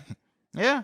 It's true. So, but as a comic, you're always, I believe, comedy is something that you're always adjusting to as a comic. Does that make sense? You know, adjusting to how you're going to present what you're saying. Oh, yeah. Always because Right. like audiences are always different. Yeah. So now I'm trying to figure out, is it the way I'm doing it at that moment? Is it my Right. confidence? Is it the audience? Is it the way I'm starting a joke? Is it because of the opening of the joke doesn't fit to the audience? It's just like yeah. There's so many. I love variables. I love different variables and what does this and that. Like that's why certain things interest me. And comedy is the one thing I love is because you never know from day to day what joke will work in which way. Like you'll tell a joke a little slower, a little faster. You have to add a word or take a word away or this or that, and comedy is a living thing. Like it's breathes and expands and it contracts and it's doing all these different things that I don't know, I guess I look at, maybe other people don't look at it like I do, but I look at it as a very living thing and a fluid thing. Comedy, like I always look at, I love the flexibility of a comic, right? Most comics are flexible in their thinking because they have to be, because we are always in different audiences. An audience in California is completely different than an audience in Texas, which is different than an audience in Montana, which is different than an audience in Florida, which is different than an audience in New York, which is different than an audience in Michigan, right? Like all these different places. And I've been to all these places performing, and even Ohio. I performed in Dayton. I performed in Cleveland. And there's jokes that they laugh at, but they don't laugh as hard at certain jokes as they do in other places. And then they laugh even harder at jokes that other places. And I'm like, that joke didn't hit like this. Or certain places laugh even at the setup of a joke. And I was like, that place didn't even get all the nuances. Like I have this joke talking about Wham. Right? Oh, the group. Yeah, Wham. The group Wham. I have this joke and I mention the group Wham. And I go, if you don't know that group, that's the group George Michael came out in. And some people get it and some people don't. And the double entendre that it has. Like, oh, because like Wham. Right. Well, no. He came out, like that was the group he came out in. Came out as in he's gay or came out as in this was the first time we ever saw him, was Wham. Oh, okay. He wasn't a solo artist. He was in a group. So oh yeah, he's gay. I get it. Like that type. Yeah. Okay, got it. So some people don't even get. Yeah, like me. Right. Explain it more. Right. I don't connect the dots. Right. Yeah. So like, and that's how my head works. True is that there's so many things like. Synapses are firing off so fast sometimes that I don't explain myself completely. And people are like, I don't understand. I'm like, oh, okay. But like, I look at this and certain things start to happen in my head. Like, bah, bah, bah, bah. And they're like, oh my gosh. Like, I remember the first time I told someone how my head works and they're like, I would have never connected any of those things together. Like, I think it was like, let's just say a pillow. I go, oh, that pillow. And I go, like, what are you laughing at? I go, well, that pillow reminds me of this, which reminds me of this, which reminds me of this, which reminds me of this, and this. And that was funny to me. And they were like this. Yeah, okay, yeah, that, I guess, if you've thought about all of that shit in that instance, I guess it'd be funny, but how did you think of all that? And I was like, I don't know. That's what happens. Like my brain just fires off in 15 different ways as I speak. Even as you, like, there will come a time when you're doing stand up and you're doing stand up so much that you'll be talking and thinking of something completely different that has nothing to do with what you're talking about. Like you're on stage. On stage. Oh, okay. You'll be on stage. Because I do that in person all the time. Right. You do that in person. But on stage to get it to that point. You're talking about something. Like I remember one time I was doing my act and I've been doing it, it was like, and I was like, as I was talking, I was like, oh, and I was like, I started thinking, did I turn the oven off? I go, hold on a second, let me run through my steps. And I'm still talking. Oh, shit. I'm talking about my act. I'm doing my act. Yeah. I'm just doing the act. And as I'm talking the act and I'm starting to think, I'm like, okay, I did this. I did that. And I'm still talking and the people are laughing. Ah! And I did that. I did that. Oh, yeah, I did turn the oven off. And then all of a sudden, my brain comes back into the act. And that was, to me, it was just like, oh, yeah, that's kind of what I do. And you'll change, your brain will just, that's how you, it's just like when you're driving. When you're driving, all of a sudden you're looking and, all of a sudden you start thinking about other things and focusing on other things. Oh, I'm driving still. And then your brain comes back to your driving. Oh, so then that's how you know that you've done it so much to where it's literally just talking. Yeah. Like in a regular conversation. Yeah. And that's where you want it to be too. Like stand-up is just it's a conversation. It's a one-sided conversation, but it is a conversation. It's very one-sided. Like you don't want hecklers. Like I don't want hecklers. I prefer not to have hecklers, but everyone still gets them. Sometimes they're thinking they're helping me, but I'm like, nah, I've done this by myself long enough. I know. It's almost like jacking off. I know how to help. I know how to do it. I know how to do it. You don't need to tell me what to do. You need to stroke it faster. No. Use your thumb. Right. Like, I know how to do this. Trust me. I've been doing this years, many years. So I don't need your help. But I know that, as a comic, you start to develop in these weird different ways, and like I said, it's just a beautiful art. It's one of the hardest things because we're like a tightrope walker without a net, right? Because we don't. You think about it. If you're a singer, and people go, "Oh, he sucked," you can go, "Well, the music was a little off. I sing in F, and they were playing the music in G or A, or the words weren't right." You can blame it on so many different things, except the actual singer, an actor. Oh, they suck. And like, no, the play was the play was stupid. The director didn't do things right. The lighting was this and that. Da da da da. Every art form has a reason why it either passes or fails, and has really nothing to do with the actual performer, right? Comics is the only performance that, no, you suck. No. But the jokes, you didn't understand the jokes. No. I understood them. You suck. Like, it doesn't matter whether your jokes were funny, not funny, whether this was that, whether the sun was out, whether the sun was not, whether it was kids' party, whatever. You. Personally, you did not work. And that's how they feel about it. Like, I've done parties when they're like, man, he just sucked. And I was like, no, I didn't. I don't. I just didn't work for you guys. But they don't care. The audience does not care whether you work for them or not. So, I guess we got all off topic, but no, that's on topic. Yeah.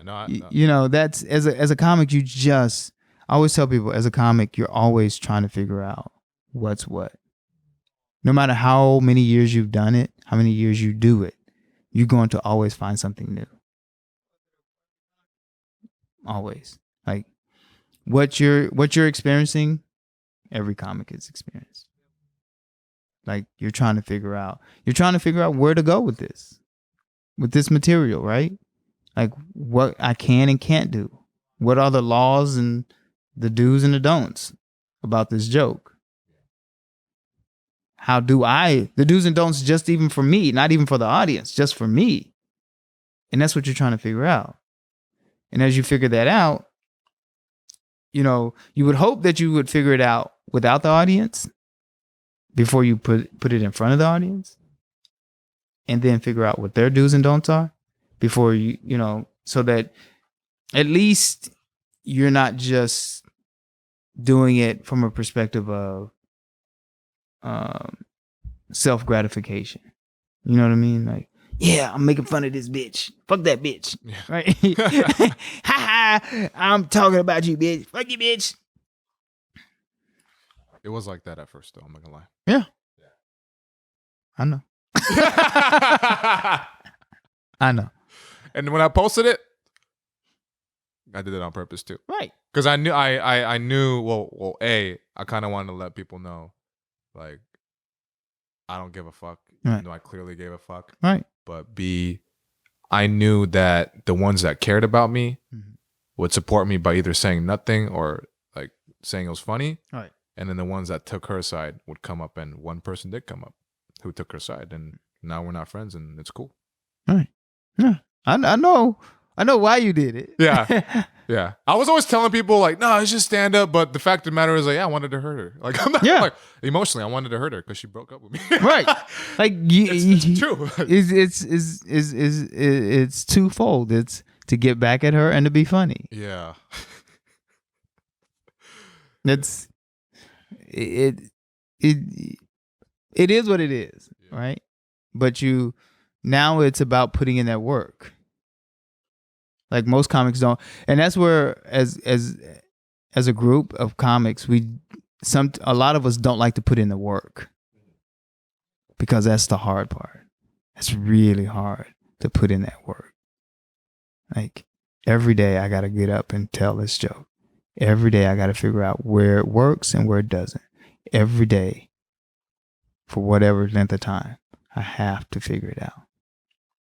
Figure it out. Then what?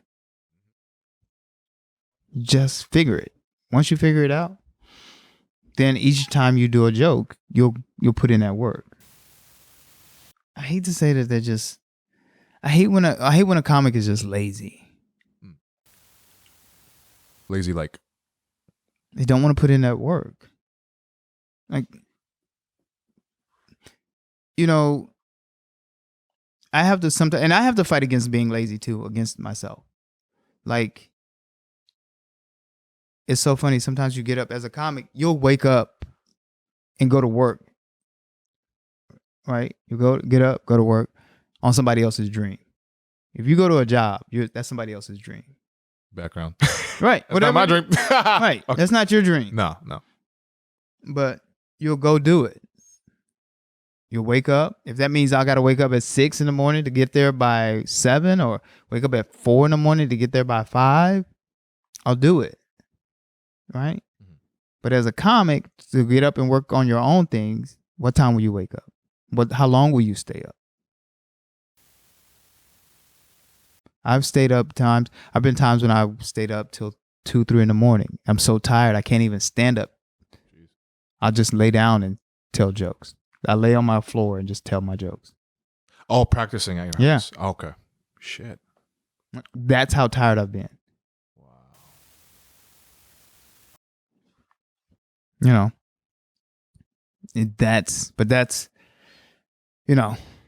It took me that much dedication.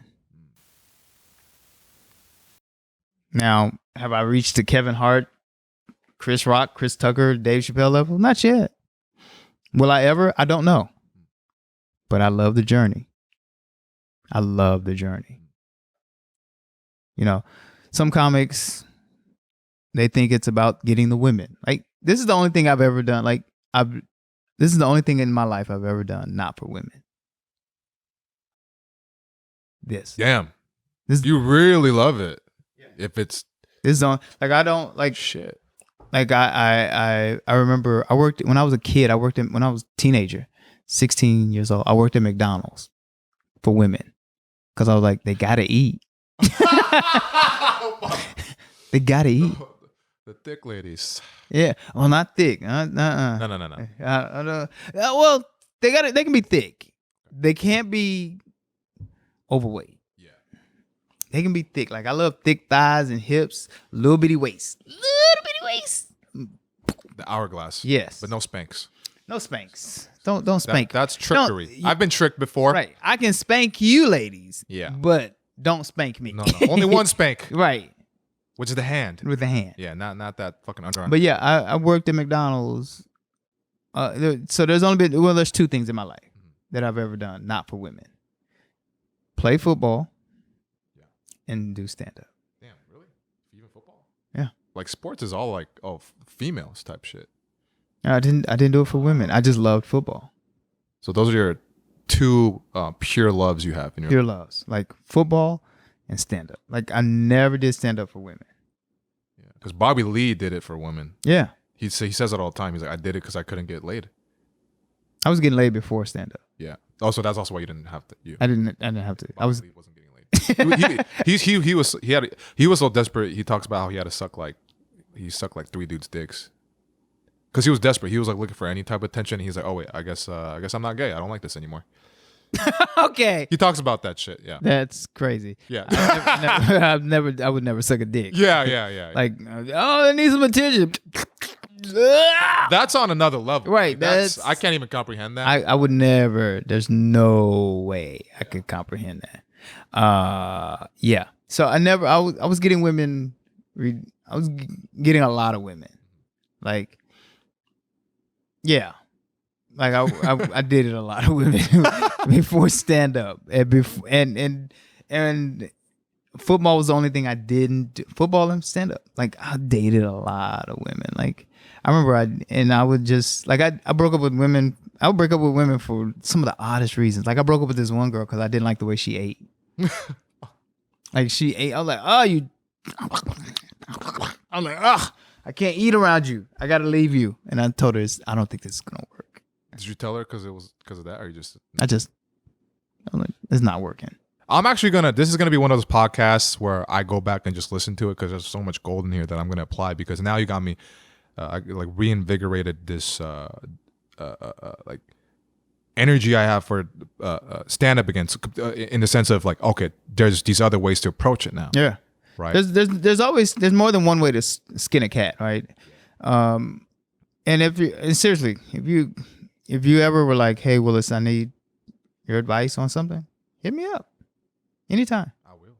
And I've always told you this. You can hit me up. Now, not everybody can hit me up. I mean, well, some could hit me up, but not every.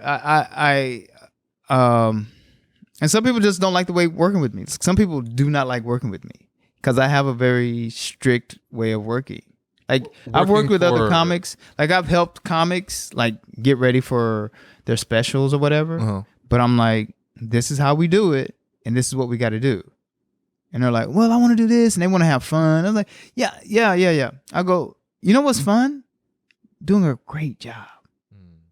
Fucking, it's like they talked about Jimmy Johnson, and when he was coaching the Cowboys. They go, man. All we do is practice. He goes, yeah, it ain't fun, but winning is fun. Kobe was saying the same thing too. Yeah, winning is fun. Like, I don't believe in, oh, well, let's just have fun doing it. No. You know when you have fun? You fucking win. When it's over and you won and you're at the best. As a comic, when you get off that stage and you know that fucking I killed it. That's fun. Like, I've coached kids in football, and they're like, this isn't fun. You know, this isn't meant for fun. You know what's fucking fun? Winning. Being great is fun. Being the best is even funner. Like, being great is fun. I love being great. I want to be great. I want to have my own show. I really want my own TV show. And I want to be in movies. But I really want to just have specials. And being great specials. Not good, not okay, great. Like if it's not great, I don't even want to put it out. Yeah. But some people will put them out. Like I've seen specials that I'm like, Netflix. They're not special. A lot of Netflix specials aren't special. Well, Showtime, HBO, some of those specials aren't special either. They're just okay. Yeah. So you paid them the money. They did it. Great. They filled in the slot. You have content. Cool. But it's not great. Those are the type of comedians that you're talking about that where you could tell that they weren't really working, right? Yeah. And those are what you're talking about. And it clearly shows. Now, we'll wrap this up soon, but somebody I keep going back to is Patrice O'Neal. Mm-hmm. His comedy, I just watched his HBO special a few days ago. The other one. Hot some other shit. It's short of. I'm like I'm laughing out loud. Right. I watch all these other specials. I feel nothing. Yeah. And the whole time I'm thinking, how the fuck are you on stage? I love and I think it's my fault because I'm like, oh, I'm just hating. But I'm like, no, it's just not funny. Right. I love Patrice. And he's actually a great comic. Patrice O'Neal, was a great comic. Rest in peace. Rest in peace. I have had the pleasure of hanging out with Patrice quite a few times. I hung out with him and he was always fucking stupid. And it was funny. One time, comics were me. It was me and some other comics and Patrice O'Neal. And they were bagging and we were going back and forth and I was hitting them up and we're like, it was just all these comics out and we're bagging on each other, right? At the end of the show. After the show, after the club is closed and we're just hanging out. And Patrice O'Neal was like, he gave me the best compliment. He goes, y'all ain't even catching what he's doing to y'all. Like, that's how funny he is. He's so funny. Y'all ain't even getting this shit. Like, he is quietly killing all of you motherfuckers. And I was like, okay. He gets me. Yeah. Like, he was like, dude, you are a quiet assassin. I was like, oh, you're like giving them radiation poisoning. Right. And then they and all they see is how they're giving you like a third degree burn, but you're going on a deeper level. Yeah. Like, he was like long term. Right. He was like, you're fucking killing them. He's like, they don't even get that you're killing them. Like, wow. Because he was laughing so hard. One time he laughed at something I said. I can't remember what I said. Because it was just me just talking shit.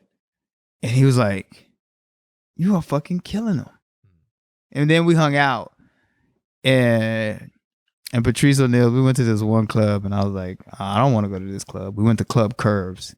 Because my buddy, he likes, at the time, he like, I mean, I like big girls. I was like this. But then I'm just going to sit and watch you guys dance with big girls. I'm not into big girls. Like, I like to be able to pick my girl up. Yeah.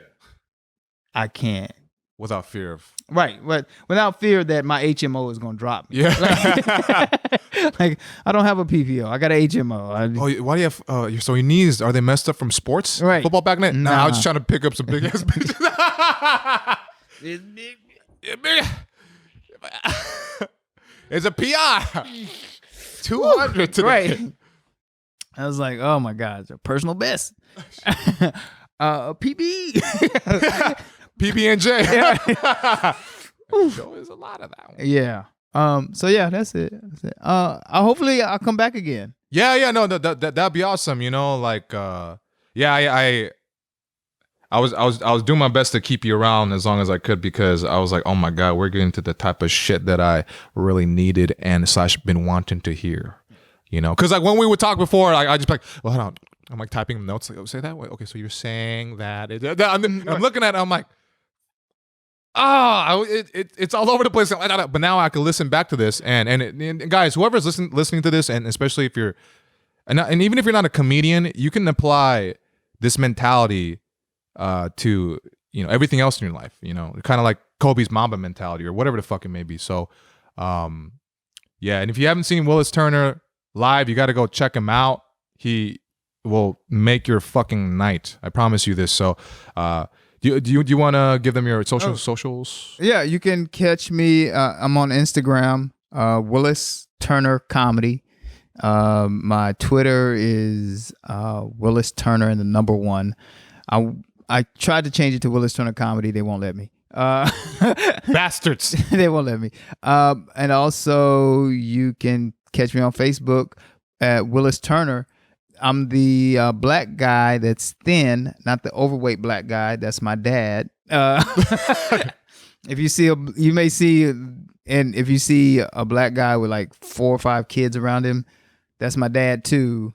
I don't know why my dad has 2 Facebook pages. Anyways, but you can catch me, Willis Turner, on Facebook and Willis Turner Comedy Instagram. And it's a whole word, one word, Willis Turner Comedy.